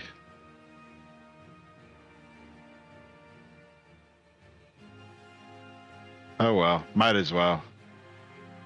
I'll action surge. Ooh, okay. So, What the hell? All right. I'm going to start using my physical dice. Three Just misses one in a, 3 misses in a row? Yeah, no. That's not good. All right. Yeah, that's all I can do. All right, so it comes in, you it glides off the armor, and it turns around and faces you, and like it's just like starting to like kung fu parry all of your blows. Noemi, she comes up and she's gonna use bonus action to command the Ambient the Panther to distract the thing. And so she's going to get advantage on her attack. She's going to go for like a blowing off the tentacle that's got Axion grappled. So she's going to shoot twice, take the better. Wow, good thing it's advantage because that was a natural one. The second one is a natural 19, which will hit the very small target. And we'll do 2d10 plus 8. Plus sneak attack. Plus sneak attack, which is a 2, so 20 points of damage. It just blows off the arm that has the needling whip attached to it. This thing is looking very hurt now. And Axion, you are no longer grappled. You've still got like a little bit of like vine around you, but you can kind of just like shrug it off next turn. Okay, so the tiny needle guys, they're up next. They all just start screaming. They are a dry plant-based type of creature, and they just run away, trying to like their turn to like pat out the fire and turn it off. That provokes an attack of opportunity from the fire elemental. For a 19 to hit, which will definitely hit. And as this thing runs away, the fire elemental just like kind of scrapes it, and like the top half of the creature, the bottom half of the creature keep going, and the middle part just turns to ash. It is dead. These two also start running away, and one of them climbs up here one of them runs down the stairs, and they both take their turn, like patting their bodies out and like rolling in the dirt to get away. And the elemental's already used its reaction, so those two are no longer on fire, and they are and that's their turn. Dog, you are up, and then it's the summoner. Then I'm just gonna turn. The other dog. I'm gonna turn. I'm gonna laugh. Ha! Burn you fuckers! And I'm gonna sit in this corner, sit down on the ground, and then just stare at the sleeping guy and have a sip of my booze and just wait for him. So I should have full cover in that corner, right? Yep, you do. You've got full cover. Or do you want to hold your action or anything, or are you just waiting? Yeah, I'm gonna. Yeah, actually, I am gonna hold an attack action. Okay, hold an attack action in case this thing starts moving. Mm-hmm. Okay, sounds good. The next up is the summoner, and the summoner is really fed up with this. Does not enjoy what's happening here, and he is going to cast darkness around him. The two little pincers on top start forming, and they grab each other, and they just kind of like form a circle and spread. And from there, like just absolute pitch darkness, just like billowing, starts forming around him.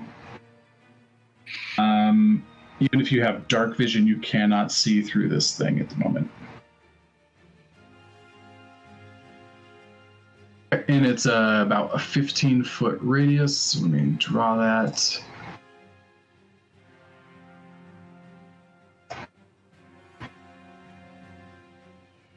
Oh no, wrong shape. Sorry guys, wrong button. There we go. That's what I want. I think that's. Oh come on. Sorry, this particular tool is not my favorite, and I'm not very good at using it yet.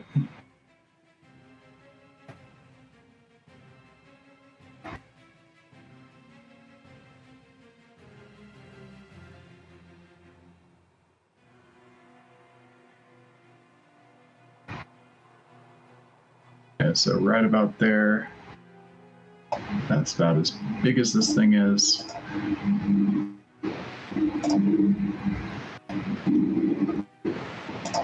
I will move it over here. Okay, so in that area is just completely pitch black. Yep, and Yada, it moves away from you. You can't really, you can't see anything, but it starts to skitter away. You have the option of making an attack of opportunity at disadvantage because you're essentially blinded right now. Might as well. Okay, go ahead and roll your attack.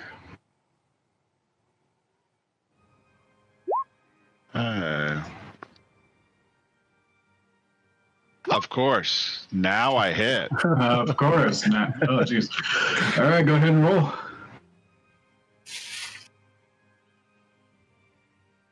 Holy shit. And might as well, since I missed 3 times, add the psionic strike to that.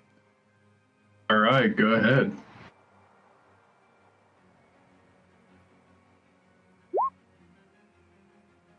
So 36 damage. How do you want to do this? Yeah. I have no idea. I swung where I thought his neck would be. All right. So you swing. It's like a baseball swing. It goes through. You feel something connect. It glides through. A moment later, you hear. And then Is darkness a concentration spell by any chance, or is it permanent? It is concentration, so it disappears. Oof. And he is out of there. Okay, so you're down to 4 psionic points. He's dead. Wouldn't even let me summon anything. You're freaking rude. And that'll be it for him. Okay, next up is this big dog thing. It doesn't really seem to mind the elemental that's bothering him, so he's going to move over here. Going to move 1, 2, 3, 4. What's his movement speed? I can close this tab. That's nice. Oh yeah, he's got lots of movement speed. Gonna run over here and wake this thing up by giving it an attack.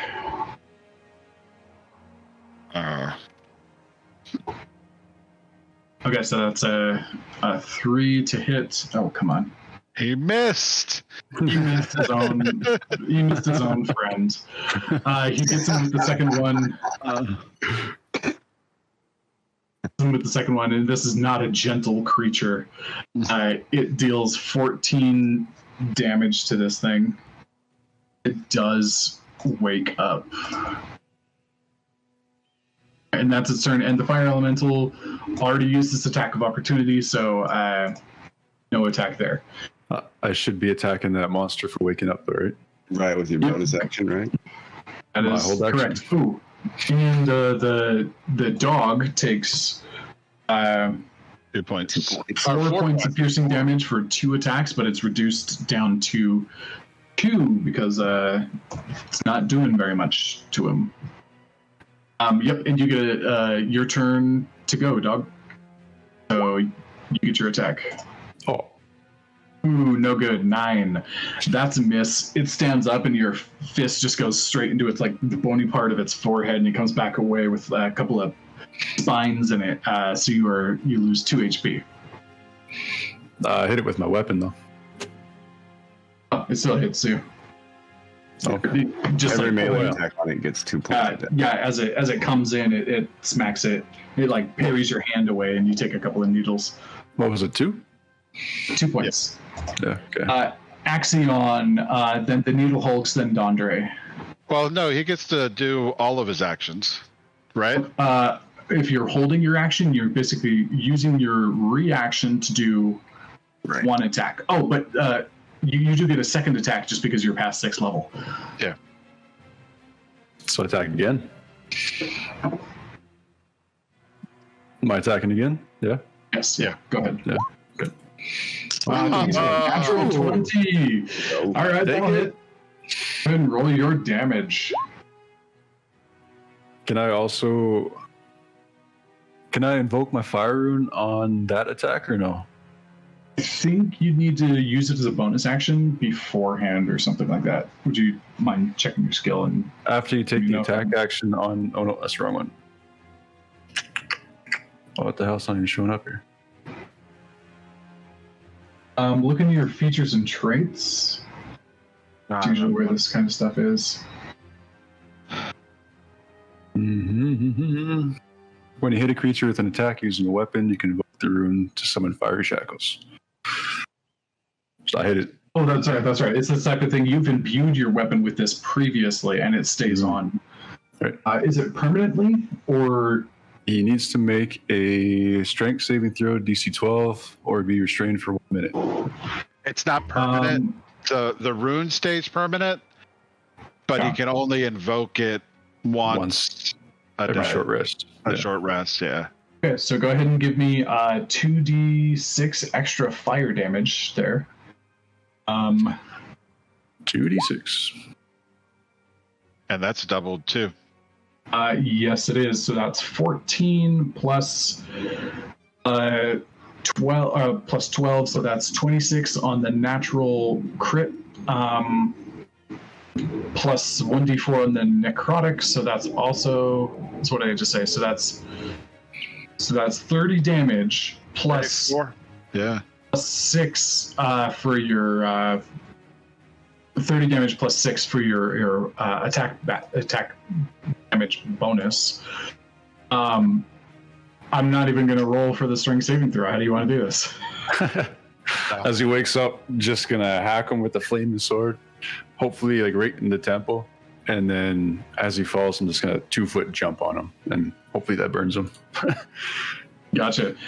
Okay, so So as you do your first blow, he blocks it with his arm, and you're pretty adept at this. You swing it around, and the flame just goes. The sword goes right through his head. You pull it out. He just starts burning, and he falls. You still take. Actually, because it's a natural 20, and I like to reward natural 20s and anti-reward natural 1s, you do not take the 2 points of damage from attacking him. Sweet. Nice. Okay, so he is down. Oh, wait, that's right. I wanted to... Excellent. So it's just fun to leave the bodies around, so I'm going to not delete him. And I'm going to put the X on instead. That you've got the one down there, yeah. Yeah, this one's dead too. And I'll bring back the little bug guy.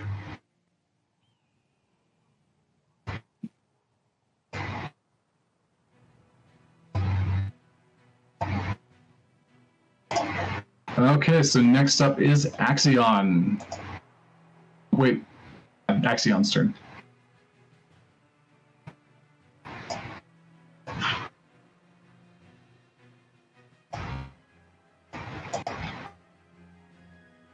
And John, I've got no audio on you if you were speaking. Yep. Yeah. He's how hard is this? How hard is the Celtic guy looking? The guy that had you grappled, he's looking pretty rough. You know, he's missing a large portion of his body. His arm just got blown off. Having a hard time. Yeah. Yeah, I'm just going to. Then yeah, I'm just going to take the battle axe and try to take a couple more swings down. Then. Okay, go for it. Roll your attack. That is 24. That'll hit. Go ahead and roll your damage and probably kill him. 13 damage. Nice. Or kill him. How do you want to do this? I just kind of like raise the battle axe with both my hands, kind of up above my head, and I just kind of swing it down right into just right squarely into its face. Into its face, and the force like carves and crushes at the same time, and it just crumples to the ground. You still have your movement speed and bonus action and your second attack, if you would like. Yep, I'm going to move up to this guy over here, if I can get to that spot. Yeah,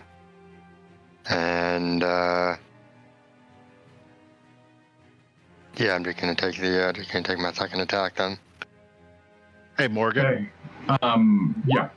The one at the bottom of the stairs is dead. No, it's not. It tried to run, but it didn't get a chance to. It died on the attack of opportunity. So it actually died next to the fire elemental. Oh, okay. And then Axion, I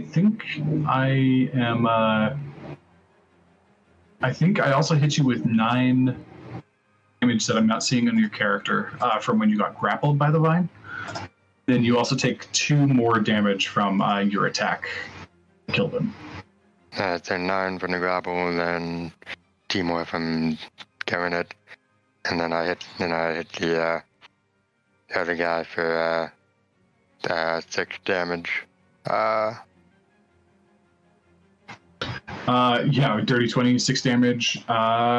Okay, cool. Yeah, you hit him. He does not have the same amount of spikes and whatnot as the larger guy. You do not take any needle damage from him. And I'm going to throw in a divine smite. Divine smite. Okay, roll for it. There we go. So that is another 8 radiant damage. Okay. It comes in, and your radiant damage looks a lot like the light that sheds off of lightning bolts. And that comes in and crackles all around him, and he falls to the ground dead. Nice. And did you update your health? I don't see the update on roll 20. Yeah, I haven't updated on roll 20 yet. I haven't in my D&D gotcha. Beyond, but Okay, I will go ahead and just do that on roll 20. I don't know why they're not syncing up well today, but they should be. Okay, so that was Axion. Dondre, Ermgard, Fire Elemental. And Somebody going swimming? Andre teleports. Or Ermgard teleports. But it's Dondre's turn. Alright. So I'm just remember. So the summoner, so what I saw was the black cloud, and then all of a sudden it drops, and now the summoner's head's on the ground, right? Yeah, you're like, oh shit. So I was preparing to attack, and then as soon as I see that drop and then see the head, like, okay, well, so then I turn and look at the dog over here, and The dog next to dog. Dog 1, dog 2. well, actually, let me take that back. I look at the summoner, get upset on that. Then I turn and look at the big guy, realize he's also dead. Then I finally decide, I guess, finally I get to hit something, and I'm going to, again, trace my fingers in the air and cast Scorching Rays again. The dog at a 2nd level again. Okay. You do know that based on the fire elemental damage that you saw on the other side, you do expect that this guy is fire resistant. Ooh, That change anything? that changes a lot. That is a problem. Well.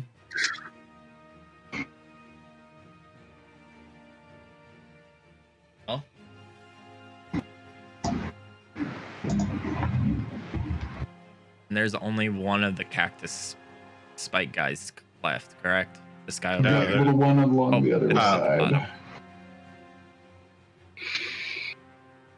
Okay. Well, I will. How much movement would it take for me to get back down to here?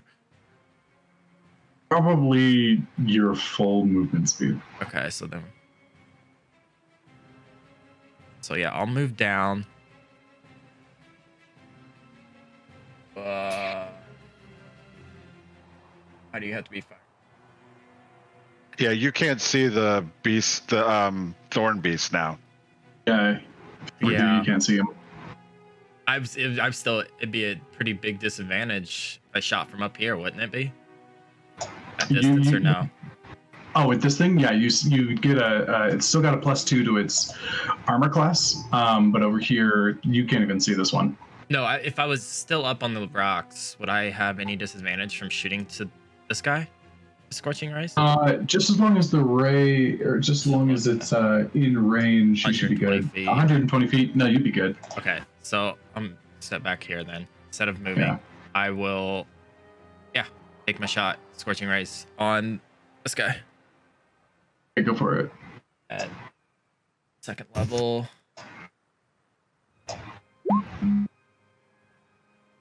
Okay, see, first one, 12 to hit, just barely misses. Got an armor class of 13. Comes in and like it just kind of like lifts its arm up, doesn't get hit. So go ahead and roll twice more. 19, that'll hit for 4 damage. Third one. Nice. All right, for 6 more damage. All right, it looks like it is barely hanging on. All right. Then, Okay, yeah, that'd be my turn then. Ermgard, you're up. Then is the fire elemental. All right. So 10, 15. This guy, I could see him from right here, right? He's only 35 feet away, right? This guy right here. Yeah.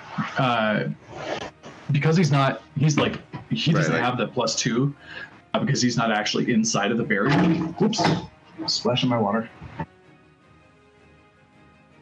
All right. So, we're actually going to use Toll the Dead on him again, too. Okay, go for it. Oops. You need to make a wisdom saving throw.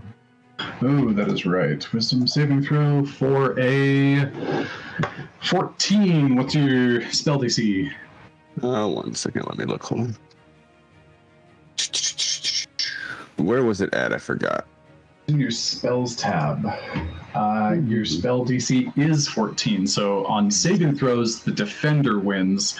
On armor class, the attacker wins. So he does not. So you try to connect the magic to like deal him the necrotic damage via sound, and he just like wriggles his head free. This creature's kind of strange. You're having a hard time locking down on its why it exists, that sort of thing. Right, so then just the 2d8, right? Yeah, so let's alien to see. you, and it's rooted in the concentration of your spell. Right, so hold on, let me see. It must succeed or take 2d8 damage since you succeeded it, right? Yeah, so no damage on that one because it's a cantrip. No. On this one, so what it says is the target must succeed on a saving throw or take 1d8 damage. If it misses, did I read that wrong? Okay, you're right. Must succeed. Okay, you're right. Never mind. I read it wrong. You're fine. In general, cantrips with a saving throw just don't do anything if they miss.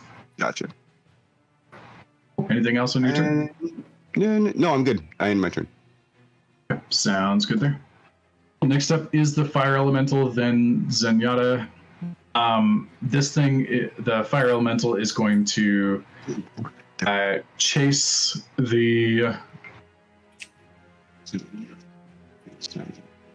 dog over here and enter into its space and just like start thrashing on it. And as it does, it leaves a little fiery trail at the top of this, the bridge, the gate here. So it doesn't seem to be doing much structural damage. It's just like a small line of, like somebody lit a small line of gasoline or something. It's like, oh, now it's on fire. So it's going to move into its space, which means it takes d10 fire damage for a total of natural 1. So it takes 1 damage. Half a point. Because it can't. Yep, half a point for being resistant, but I'm just going to leave that at 1. And then it's going to attack it twice with its attack. And technically, it did take another D10 because it's still technically on fire. And that one was a natural 10 that was a 10 out of 10, so that one's -5. So this thing's still on fire, so it was taking damage that whole time. And now it's 13, that does not hit for the first attack. 18 for the second attack, that does hit. And now it's taking 4 more fire damage, and that is after the resistance. Okay, so even though it seems like it's not doing a lot, this fire elemental is just like reaming this thing and like berating it, and it does seem to be like catching further and further on fire. More of the plates are warping. It's been doing a little work. And then it's Naomi. I think it's my turn. Yeah, Zenyatta, then Naomi. Oh, okay. So 5, 10, 15, 20, 25. Now, if you jump, does that have to come from your movement speed, or is that in addition to your movement speed? It is taken from your movement speed, and your strength just determines how far or high you can jump. All right, that's so that I can jump 20 feet. Hey, Morgan. I just got thinking. Does D&D add in that +3 to the fire damage I do with the elemental affinity? Remind me what that is? That is, so when I cast a spell that deals damage of the type associated with your draconic ancestry, so fire for me, I can add a +3 to 1 damage roll of that spell. Oh, no, it does not. So I would say you have to keep track of that. So that little guy across the way, you actually took him out. Sorry, Jason. I didn't mean to interrupt you. No, I'm good with you killing something. All right, so I think I'm going to do this, Mr. DM, and you tell me if it works. So I'm here. So 5, 10. And it goes. That should be 20 feet. So where you're at now, that was 5, 10, 15 feet of movement puts you at where you're at now. And yeah, it's let's go on the lower side here. Let's call that 15 feet. Okay. Because you can jump right there. All right.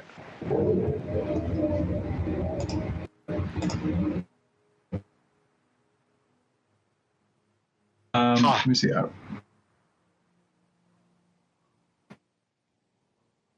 I'd say that it puts you here. That's the one that was closer to 15 feet. So you basically like run and jump in like you're on the ledge. Ooh. A little bit bouncy. Actually, go ahead and roll an acrobatics check for me. Actually, if I could get where I was, I would do it. If I'm going to get there, I can't attack. Okay. So Yep. I'm not going to bother. Okay. Never mind that.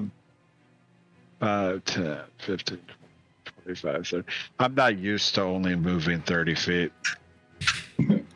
60 in the air every time. Yeah, it's a lot more fun that way. Mm. Let me see here. So while he's thinking of stuff, Quentin, so your thing is if you roll a 1, anytime you roll a 1 on a fire damage spell for attack damage, you can treat it as a 2. So that's, we'll just keep it easy and say you still killed that guy. But also, your spells ignore fire resistance. So these guys are not resistant to your magic specifically. Okay. Fire immunity, they would still be immune, but fire resistance, you actually penetrate. Okay. And that's with the elemental affinity? Elemental adept. Oh. Okay, so you've got elemental affinity from your sorcerer, but then you also chose a feat called elemental adept. So you've kind of got 3 things. Anytime you roll a damage on a fire spell, you can add a +3 to it. 1 damage roll. You can also gain resistance to that damage type for an hour, and you pierce the resistance of that element. And anytime you roll a 1 on your fire damage spells, you can treat those ones as a 2. Okay. So you are full deep into the fire. I'm just smiling as I'm seeing this elemental. This elemental seems like a bud. Okay, cool. So Yeah, I'm done. I can't do anything else. movement speed. Okay, sounds good there. And Noemi's gonna go, and she is going to. Let me see this thing. She's gonna send her beast kind of over here exploring, basically, and then she's gonna shoot the dog for a dirty 20. That'll hit. Then she rolls damage with a bit of sneak attack. For 18 damage total. And she is using infusion on this thing, so it is magical bullets, so it does full damage. So 20 damage to this dog. Okay, next up is... Oh, that thing's dead. Next up is the dog. Don't mind that. The main dog. Nothing. As I see him come over this ledge, I'm just going to look at him, smile, and I'm standing over his burning buddy. And I'm just going to run at him and drop kick him off the edge. So that should be a shove, right? Yeah, so so go ahead and make an attack roll. If you beat his AC, you shove him. No, that'll be an unarmed attack, right? Yeah.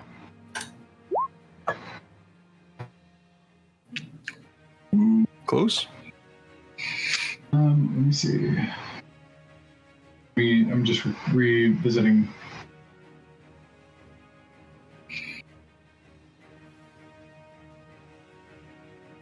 I don't know. That might be flanking. You might get advantage. I do got a buddy.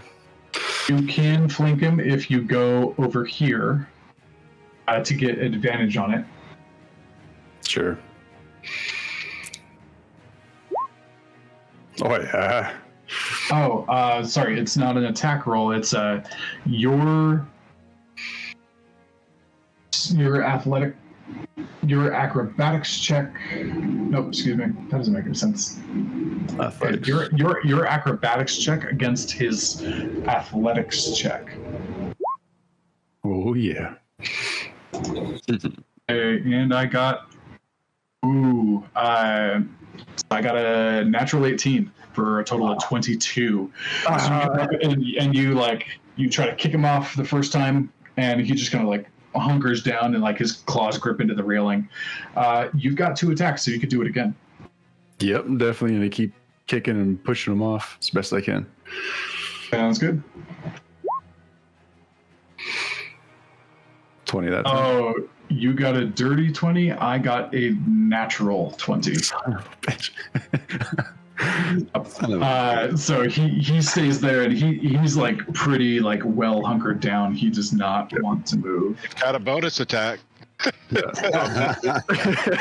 you do. He's a slow learner. He's just gonna keep going at him. It's like, man, one of these punches is gonna knock this fucker off. Yeah. There you go. That's natural 20 or bust. Yep. So on that final one, you kind of like you kick him, and then you're like, screw this. You just spin around, you clock him in the face, and he does fall off. He drops 5 feet, but that's 20. Falling damage is 1d6 bludgeoning per 10 feet. And that's 20 feet, right? And you said this is Sparta when you did that, right? Yeah. After the spare try. So he takes 5 damage, but it's reduced down to 2 for his resistance to non-magical bludgeoning damage, and he is now prone. No. And can't do much. I'm just gonna lean over the railing, take a sip of my flask. Dirty bastard. Wait. All right. Now it's his turn. He spends half his movement speed getting up. He looks back up at you, and what languages do you speak, dog? Common, Draconic, and Giant. When he went past my fire elemental falling down, would that impose a reaction? Because he's technically falling 20 feet out of it. No, it has to be willingly move away. Oh, does it? That was the opposite of willingly. Well, we don't know that. Maybe he wanted to fall down. Yeah, exactly. He's getting annoyed at me poking proud at him. Like kick to the face, induce movement. Okay, just a minute. I'm reviewing.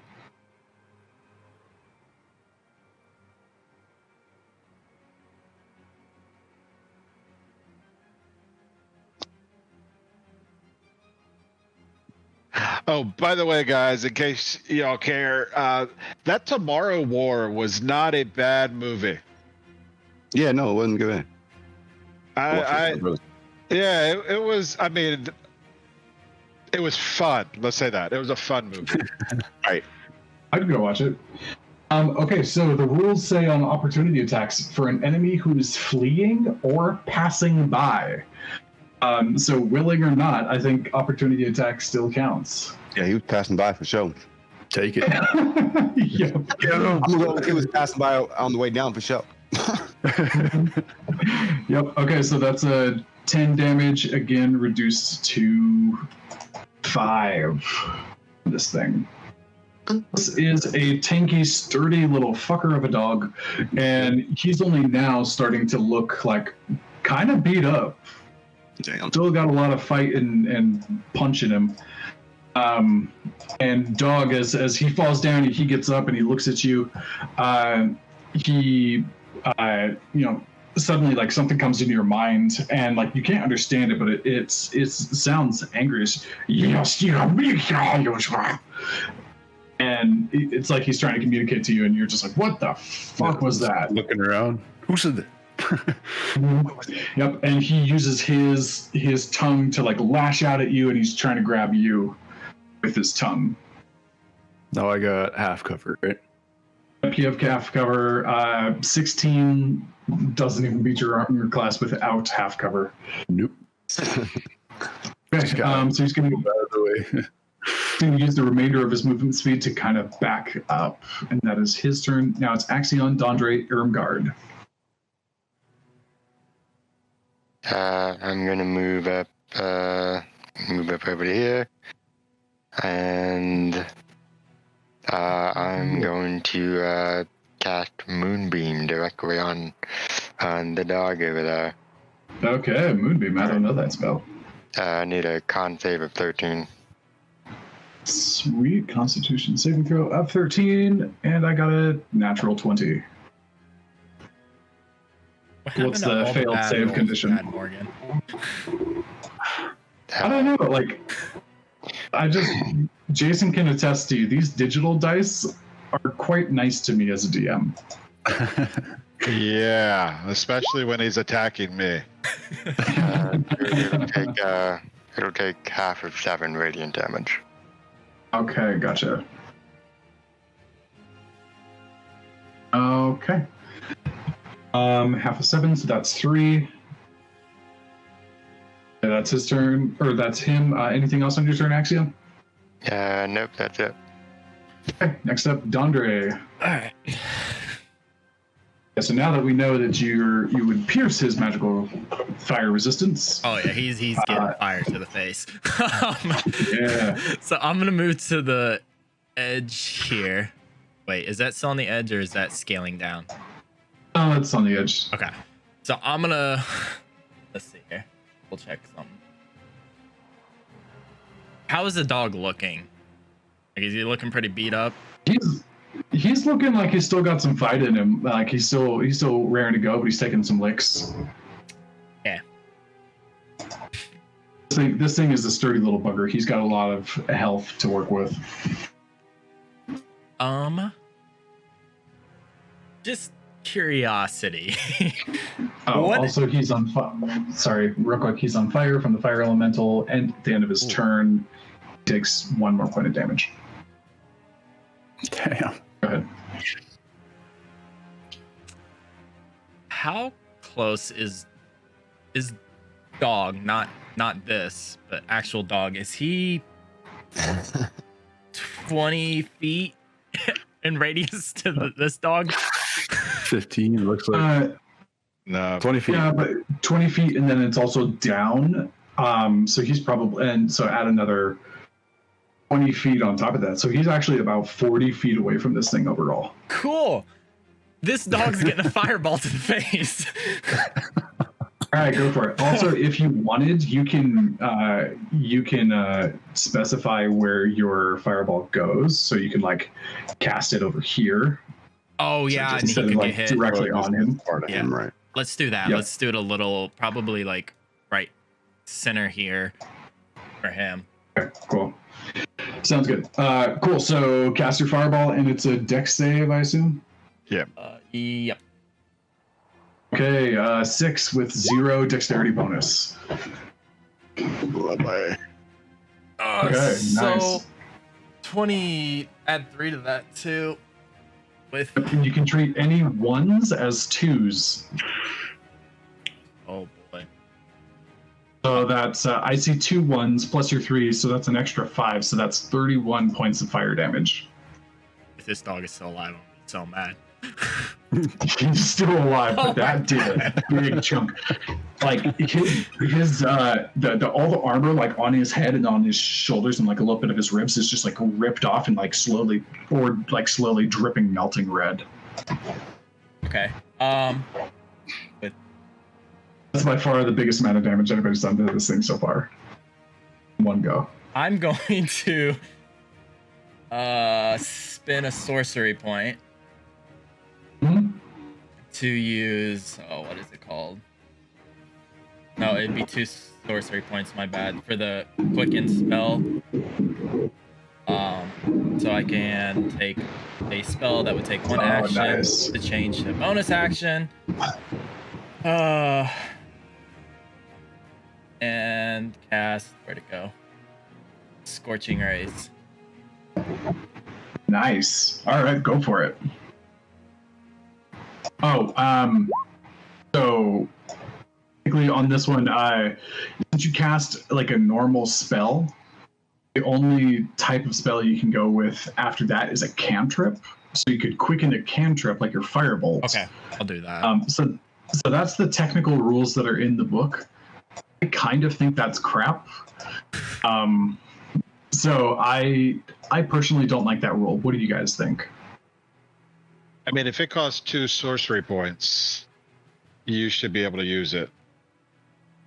I mean, that's 2 points. So I'm going to say, yeah, that's fine. So as long, in my opinion, if a fighter can swing his great axe and if a fighter can swing his sword and his dagger as an action and a bonus action, the reason a spellcaster shouldn't be able to do the same thing via magic. So yeah, if you've got a bonus action and an action spell paired together, in my opinion, that's fine to go with. So go ahead and roll your Scorching Rays. 11. 11 does not hit. Armor class of 16. Oh. Second one. 16. 16, that'll hit because it's not a saving throw. So 6. So 6 damage, but one of them's a 1, so you can bump that up to 7. 7 straight damage to him in your third attack. Still alive. Still alive. So it looks like he's got a compared to where he was, he's really hurt. But so it's 11. I rolled a 1, We like that. Ooh. Oh. Yeah. What is that fire critical about? That's natural 20. Right. But just kind of interesting. Okay, so you're dealing +5 on your, or does Scorching Ray give you a damage bonus based on your? It's just 2d6. Yeah. And the higher Okay, so you got cast, you the got more raise. 7 and fire critical. I think you just have it. You're rolling 2 sets of.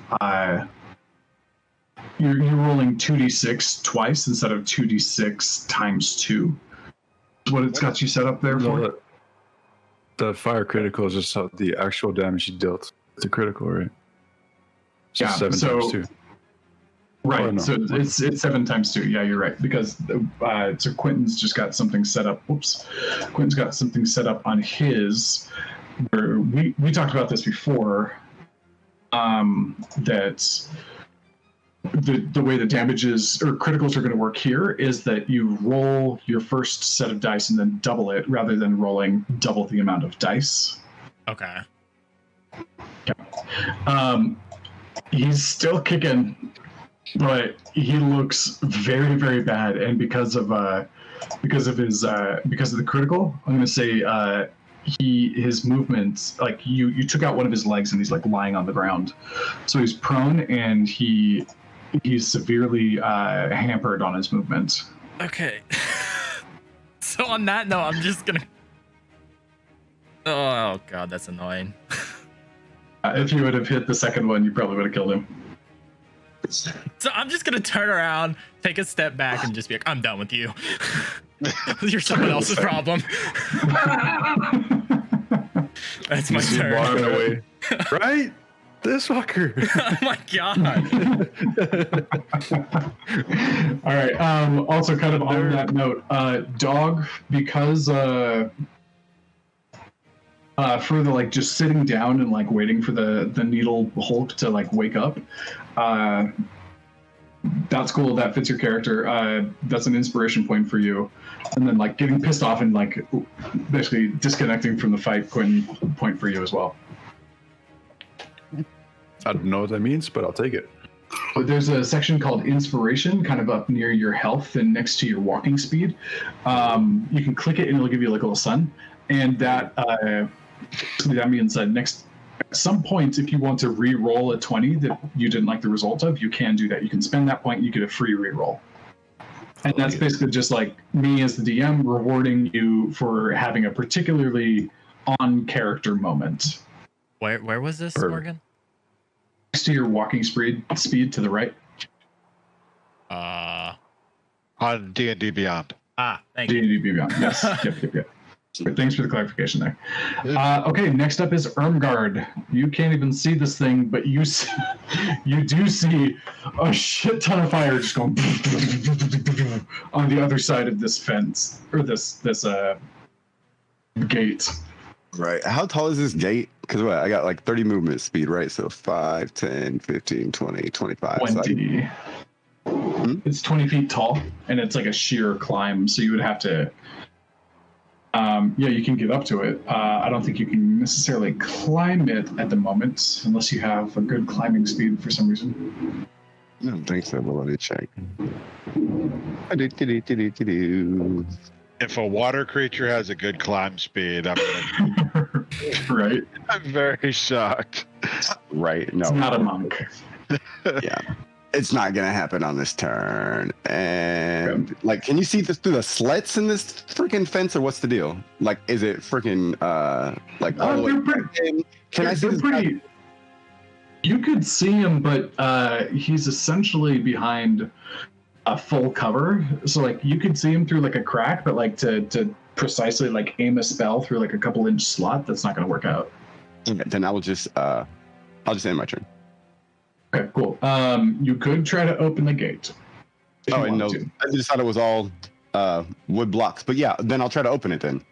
Yeah, it is on hinges. It's made out of like large posts, but you could like push it.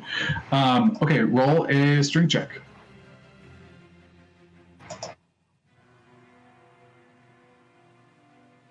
A 9. Slowly.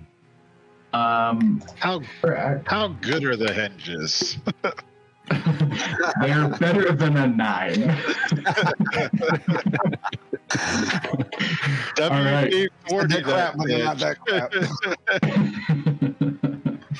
Yep. Okay, next up is the fire elemental, and then it's Zenyatta. So this thing jumps down, once again starts to smother this, the beast. Burn, baby, burn. And it just gets in there and just like starts slapping it around a couple more times.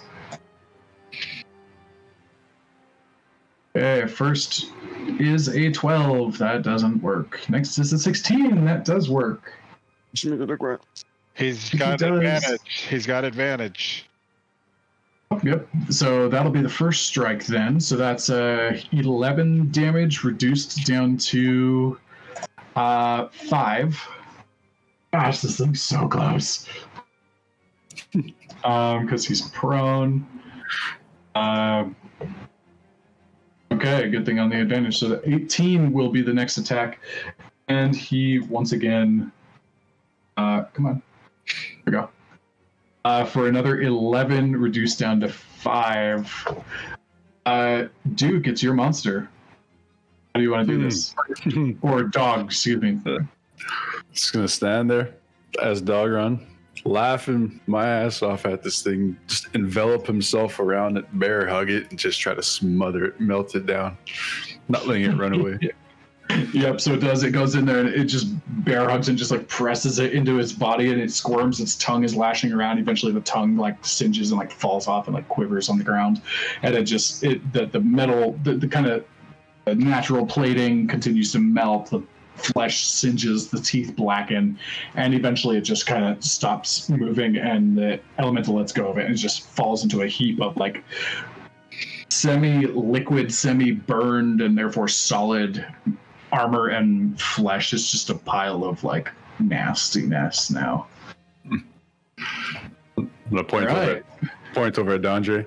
That one's for you, buddy. I appreciate that. Don deserves it. At least it was fire. Yeah. I also just want to, during that whole thing, you can see on Dantre's face just a grin start to come up as he's watching this happen. Like, yeah, that's how you do it, burn, baby. Okay, so we are out of combat, so I will chill it out with the combat music. And believe it or not, there's still some deserty sounds in the background. We just couldn't hear them.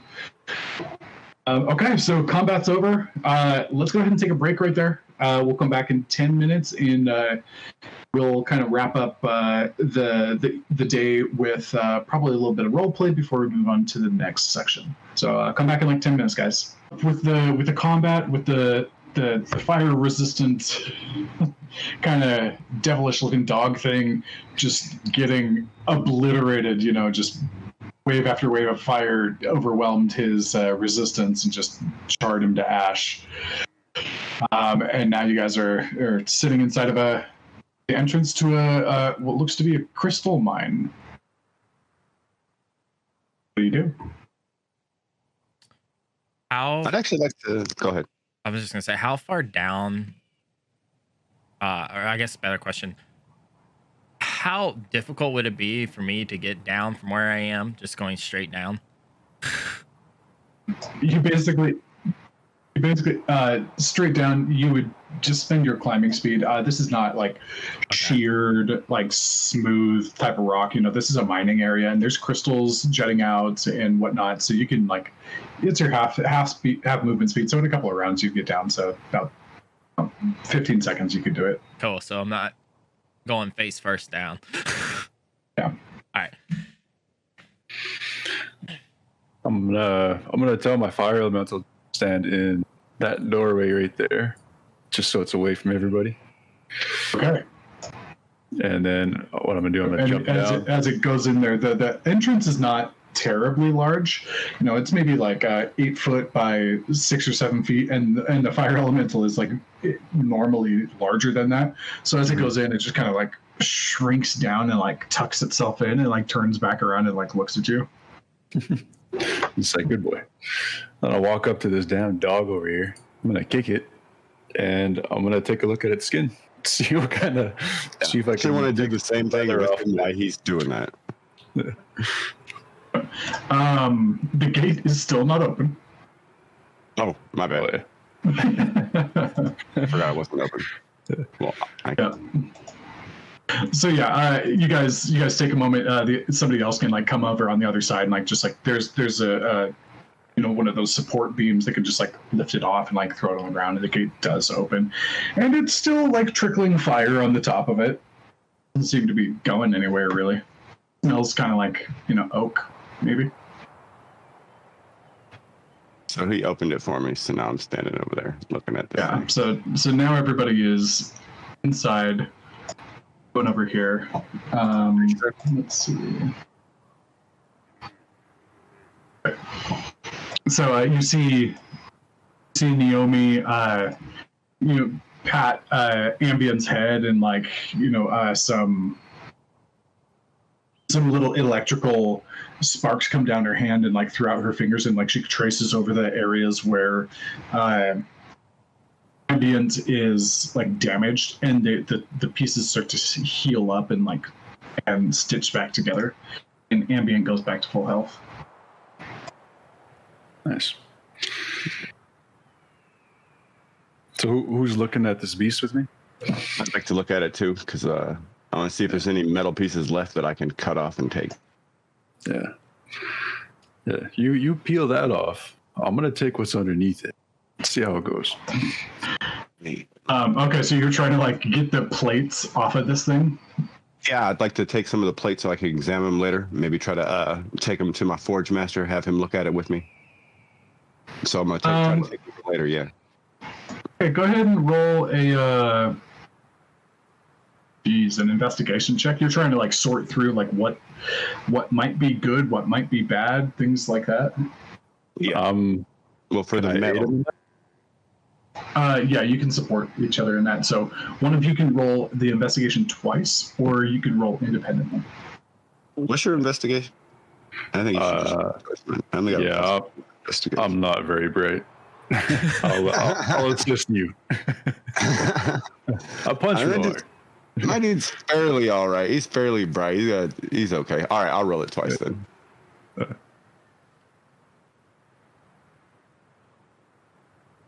No. Are you rolling it or That's am I not the rolling? person. No, you roll. Yeah. There's one. There's two. Yeah. All right, what do we get? A 10. Okay, yeah, I'm over here talking and not realizing I'm on mute. Nice. Okay, bud. Do you want me to roll? I've got a +7. Yeah. Since they already did it, and Cool. and he's the forge master, like he's the one that like knows what to look like for the metal. It would be on him. Let me see here. Okay, so you know most of it's pretty mangled and beat up, and some of it's already turned to slag, and slag is like pretty much useless in the forging process. You're able to find like two 1-foot plates to work from. Hey. The 1-foot plate, you said? Mm. I'm going to go up to the summoner dude. I know he at least has a Triton. See if he has anything else. A Trident.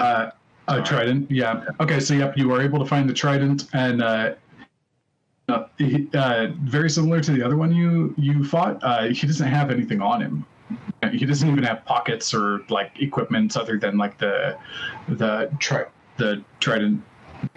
Oh, and that was before you rolled. But that would have been the result either way. All right. Doesn't even have a head anymore. Took everything from him. I felt like he deserved it. He Yeah. ran away from the first fight. I mean, come on. Damn coward. Dude, I was ready to Exactly. put freaking firebolts in his face, but it was already on the ground. So,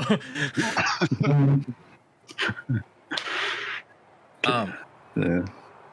Morgan, Andre is gonna walk over to this entrance. If I'm not going in, but just standing, is there any light down that tunnel that you can see?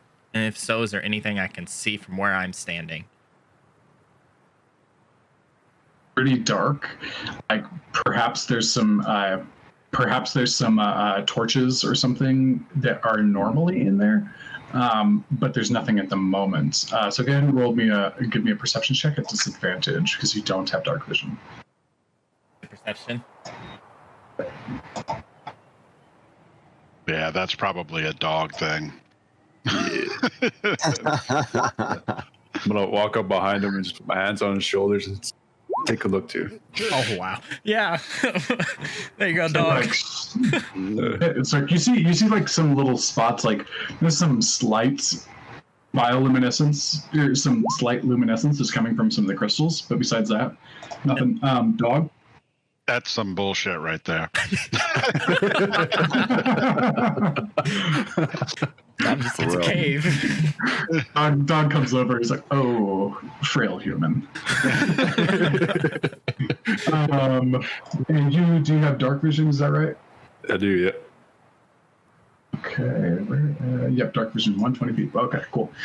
So you look down. It does the tracks do continue. There's a cart in the middle of the tracks, kind of like halfway down, and like it kind of bends after just a moment.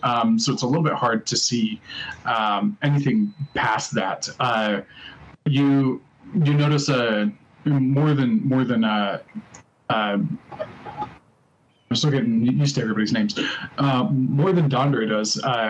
you see several different types of crystals like glowing along the sides there. They happen to glow in clusters. There's some mining equipment sitting around, and there are bodies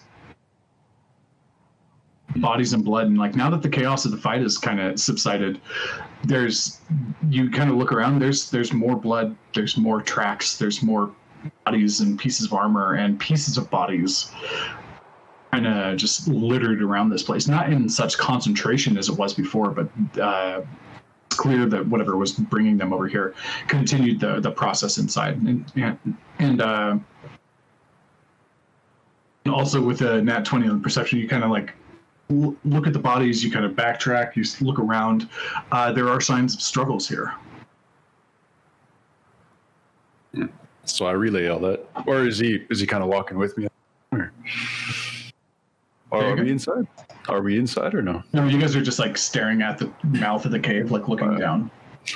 So I'm standing there. I'm going to say, well, there's some crystals, there's some mining stuff. I don't know, there might be a body or two in there. What do you guys want to do? There's a body in there? I think. Bodies. I think there's tracks on the grounds. It could be anything.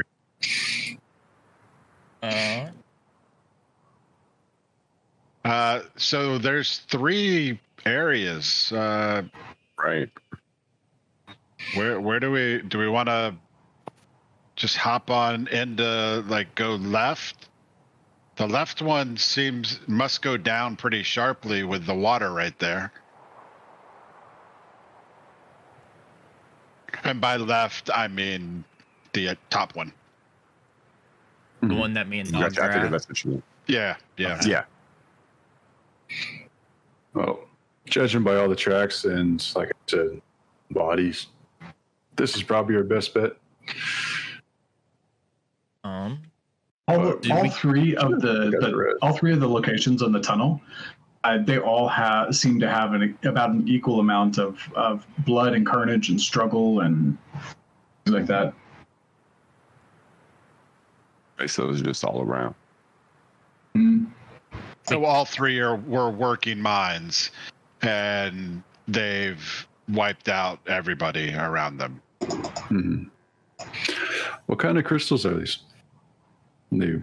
Worth anything? Roll a nature check. Well, you kind of just gather from the fact that people are mining them, they're probably worth something, but go ahead and roll a nature check to see what they might be.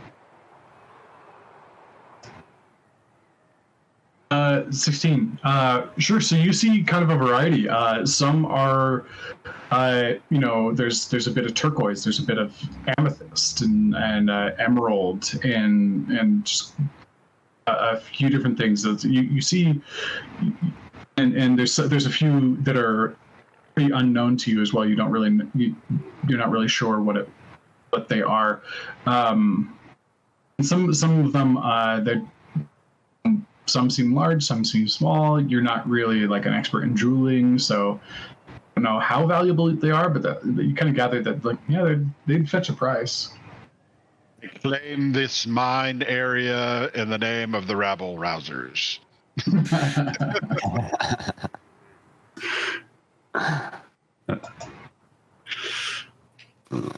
Well, let's pick one and go down it.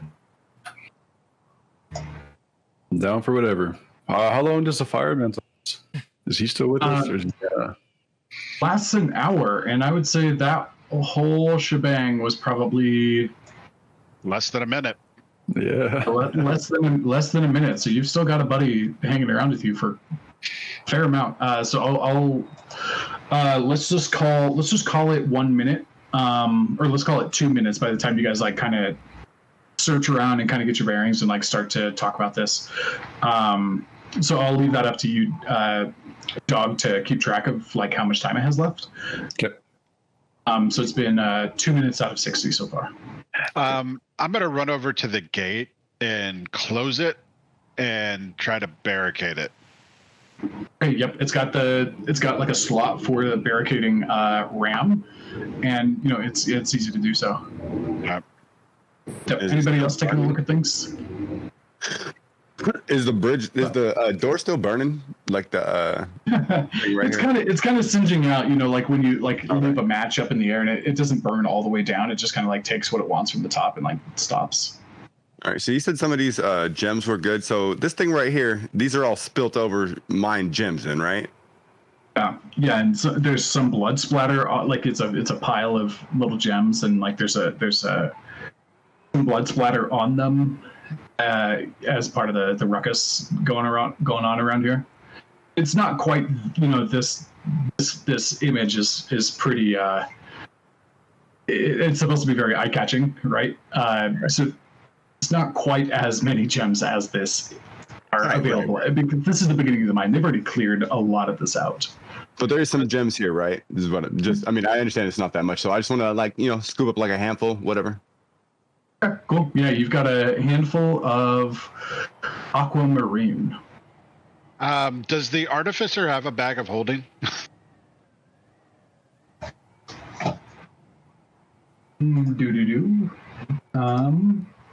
I just know that sometimes they can make them, so.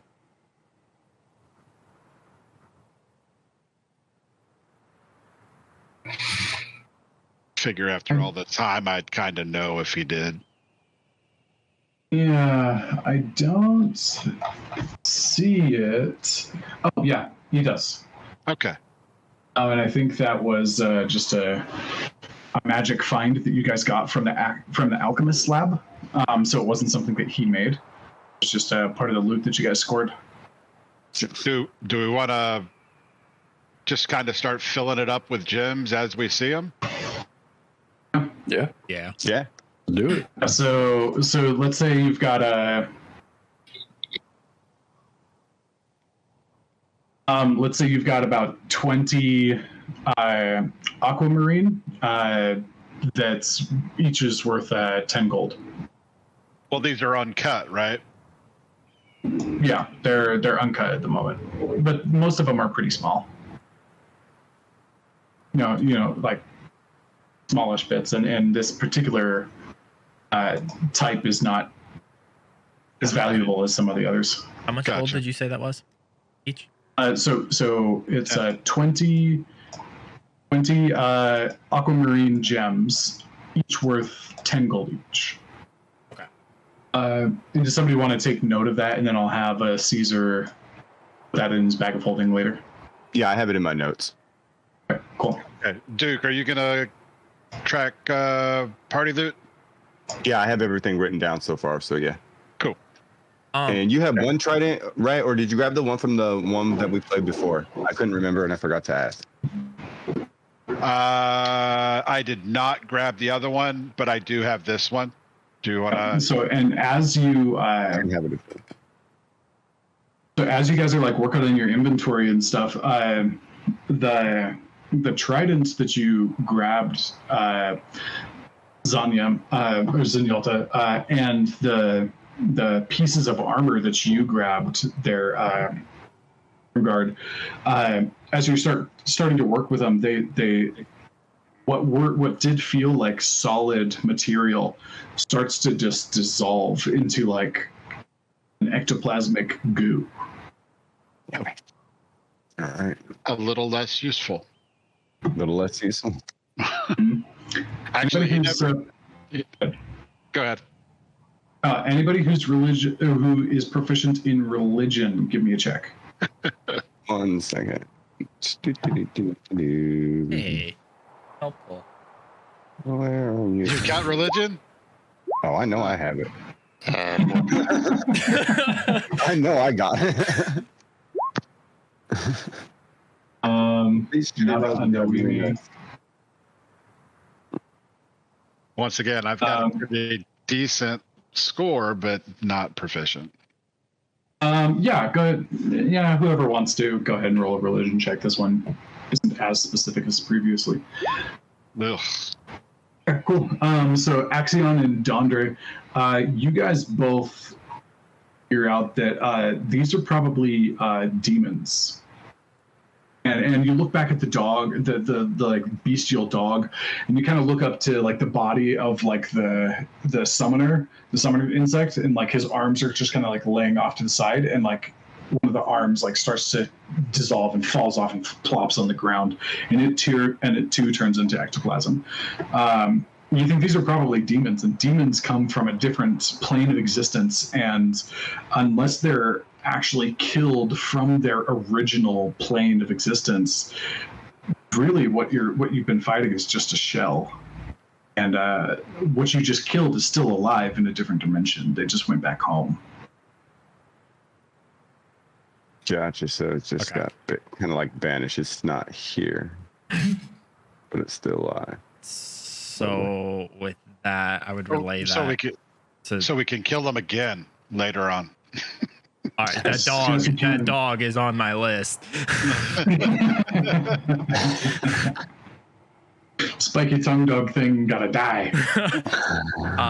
So yeah, I guess Exion, if you want, we can just relay that to the group then, so everyone kind of doesn't come to a shock if we run into him again. Right. Cool. Can I investigate these crates and barrels over here? Is there anything worth of value? Go ahead and roll an investigation check. Hey. Ooh. All right, with a roll like that, I need to pull up a new tab. Give me a second.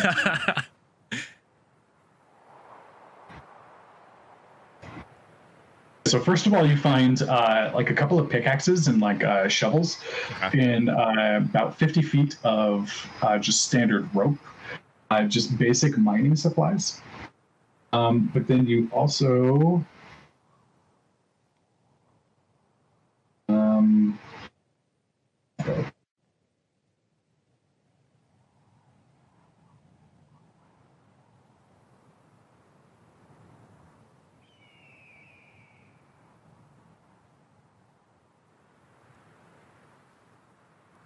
okay, just a minute.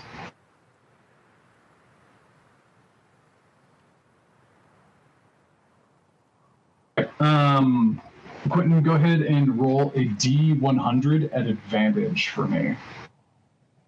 Ooh. D100.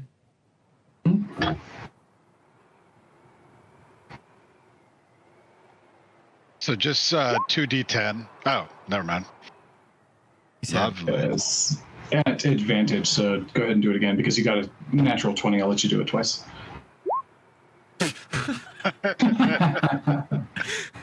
Nice. And it doesn't change anything. Cool.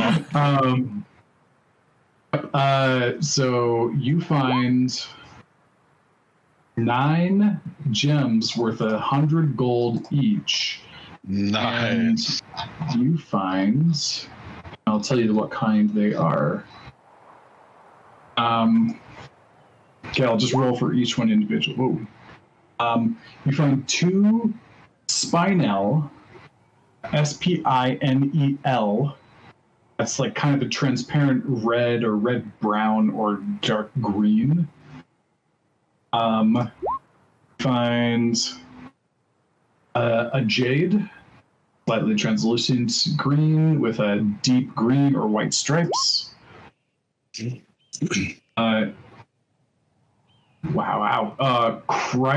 Chrysoberyl, CHRYSO, barrel spelled BERLY. It's like a transparent yellow, and it kind of fades to a pale green. It's YL, right? Yeah, YL. You find another jade. So that's, how many is that so far? 5. Mm-hmm. You find an amber, kind of transparent, watery gold, goes to and fades to rich gold in certain areas. An 8 gives you a pearl, which seems very odd. That there's a pearl in a kind of a deserty plateau type area. Oh, we're right next to the water. Yeah, you're several miles north of the water, so it's not terribly weird, but it's like, that's funny that this is here. How many gems did I say you found? 9? 9. 9, so one more. Right. 2, Okay. You find an amethyst. 7. Did you find a 4th jade? Nice. Yeah. Okay. Good. I should. I So mean, this looks like it, and like as you're going through it, you see the box has a label on it like Foreman's top choice. So you're like, oh, okay, I came across something good right here. does this box say like epic choice? Just curious. I'm gonna call that natural 20 like good for like all the crates that are in this space. All right, that's cool. Because otherwise we'll just nickel and dime this. Okay.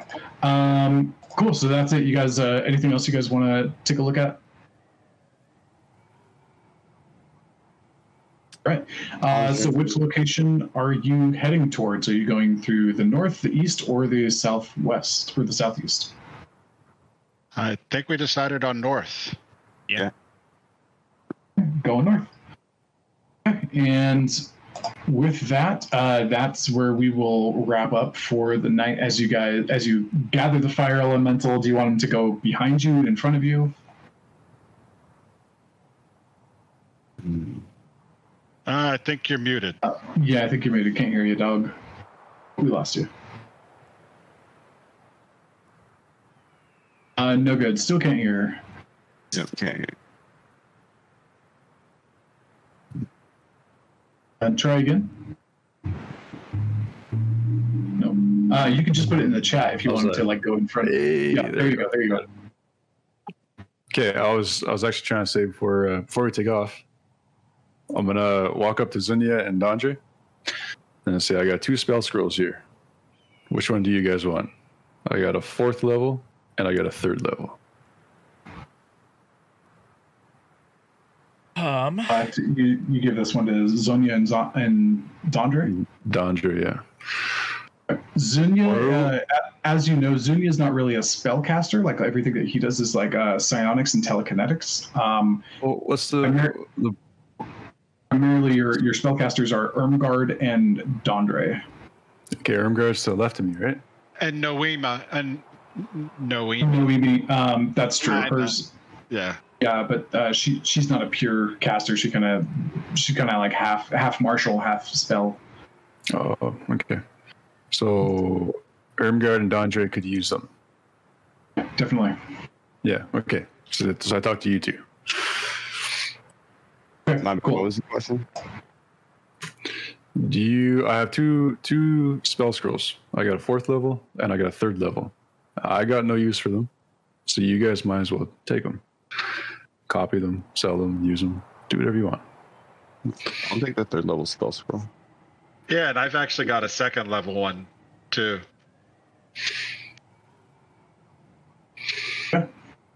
So Dandre, you get a 4th level spell scroll. Irmgard, you get a 3rd level. You guys can go ahead and select any spell that's in the 3rd and the 4th level, respectively, for your class, and you can have it be like that. Since this was like randomly rolled treasure, I'm not going to be specific about which spells you got. You guys can go ahead and choose those. But once you choose it, it's set. So you have to choose it by next time, and then you can't choose whatever you're You can't casting switch on it the after. spot. Right. Yeah. Okay. And then Zinyalta, you said you had a couple of 2nd level spell scrolls. 2 2nd levels. You're really quiet now. Better? Yeah. Yeah, I hand it in front of my mic, which is where it doesn't belong. All right. So who's going And- to take the 2nd levels?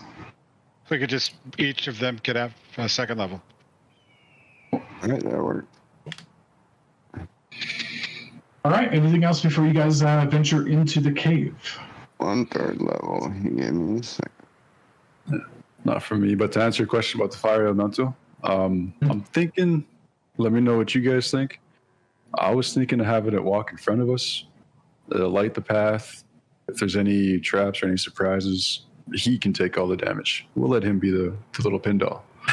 Actually, go ahead. What do you guys think? How That's exactly what I was thinking as well. I am- Some of the people can't see. I'm as well. Morgan, how tall, I guess, how big is this tunnel?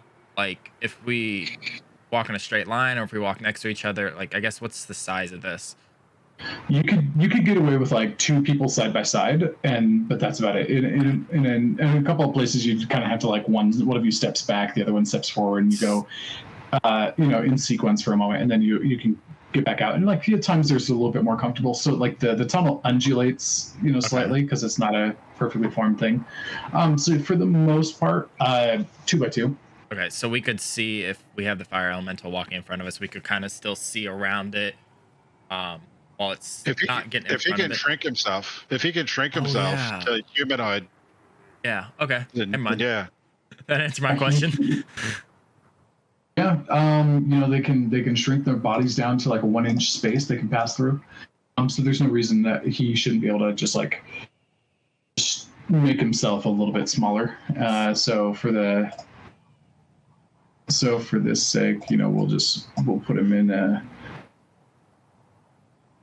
So we would be able to see ahead of him. Nothing would be a surprise for the most part. Yeah, he's just like a medium-sized thing. Yeah, so if he's that size, then you've got space to look around him, because otherwise he would have filled up pretty much the entire chamber. It's like, cool, we see a wall of fire. It's some Christmas. Follow the fire.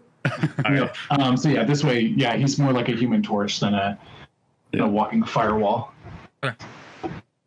Perfect. All right. Okay, so with that, you guys step to the side, make way for the fire elemental, and he kind of just instinctively knows what Dog wants him to do.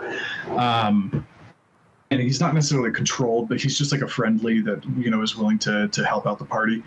And you enter in, and the edge of the cave lights up with the light emanating from the fire elemental, and then it kind of sucks in after him, and then the darkness begins to trail the fire elemental with being a bright spot as he starts slowly walking down the end of the tunnel. You guys all pile in behind him. What's the marching order for this portion? Dog, Obviously, I think you should be in the middle versus closer to the front, just because if you get hit and lose control, then we're fighting a fire elemental. Yeah, I don't want to do that inside of mine. I'll stand back. Yeah, middle I think is good. I'll be in front. That's fine. On the front rank with you, because my dude's a tank. So Yeah. I'll go next to Dog, because if it is fire, I'm See, kinda okay that with would be bad. that would be bad. Technically, when you got damage from the Needle Lord, I should have had you roll a Constitution saving throw to see if you could maintain concentration, but I forgot. So we're not going to deal with that. I forgot. Dog's focused. It's got a steel mind. Literally. Right, okay, cool. So what's the marching order? I'll put the elemental a little bit further in. So me and Ermgard are going to be up front. Yep. I do suggest the way that you saw this thing fight, just being near it is enough to cause damage. And if it backs up into you or whatever, you definitely don't want to touch this thing. So it might be wise to give it a bit of space. How much light is it shedding off? How far? Does it say? Yes, it does. It says 30-foot radius. And then in addition, with 30 feet in front and behind of him, it's well lit, and then beyond that, it's kind of dimly lit. Okay. Who all has dark vision? I do. I do. I got human eyes. Sure I do. Dude, I actually mark that for you guys. Okay, so Zenyatta has it. Ermgard, you have it. Dog has it. I'm giving you guys all a ninja mask here. Nice. And then nada on the Leonin nor the 2 humans. all right, so So my suggestion is we let it In go. the back. Yeah. But my suggestion is we let the fire elemental go and we just stay just outside that 30 feet. Yeah. And then we're still concealed. And I do have dark vision. You do have dark vision. Cool. So just the lowly humans. Yeah. Okay, so go ahead and arrange yourself, and yeah, we'll say that you guys are back about 30 feet or so. Yeah. So I would suggest just the humans stick kind of side by side with anybody, because since we're the only ones without dark vision. Yeah, maybe in the middle so that they're closer to the light source. Yeah. Exactly. And to its face, ambient will just take up the rear. Okay, cool. All right, so you all start marching in. You're following the kind of bobbing and smoothly gliding. Not bobbing, but smoothly gliding. Fire elemental who's compressed its size and is lighting your way. And you guys head into this massacred crystal mine to see what awaits you. Demons and devils and mutated plants and kidnapped or perhaps just massacred adventurers. And, you guys are heading inside to brave what everyone else failed at doing so. Perfect. And with that, we will get up next week.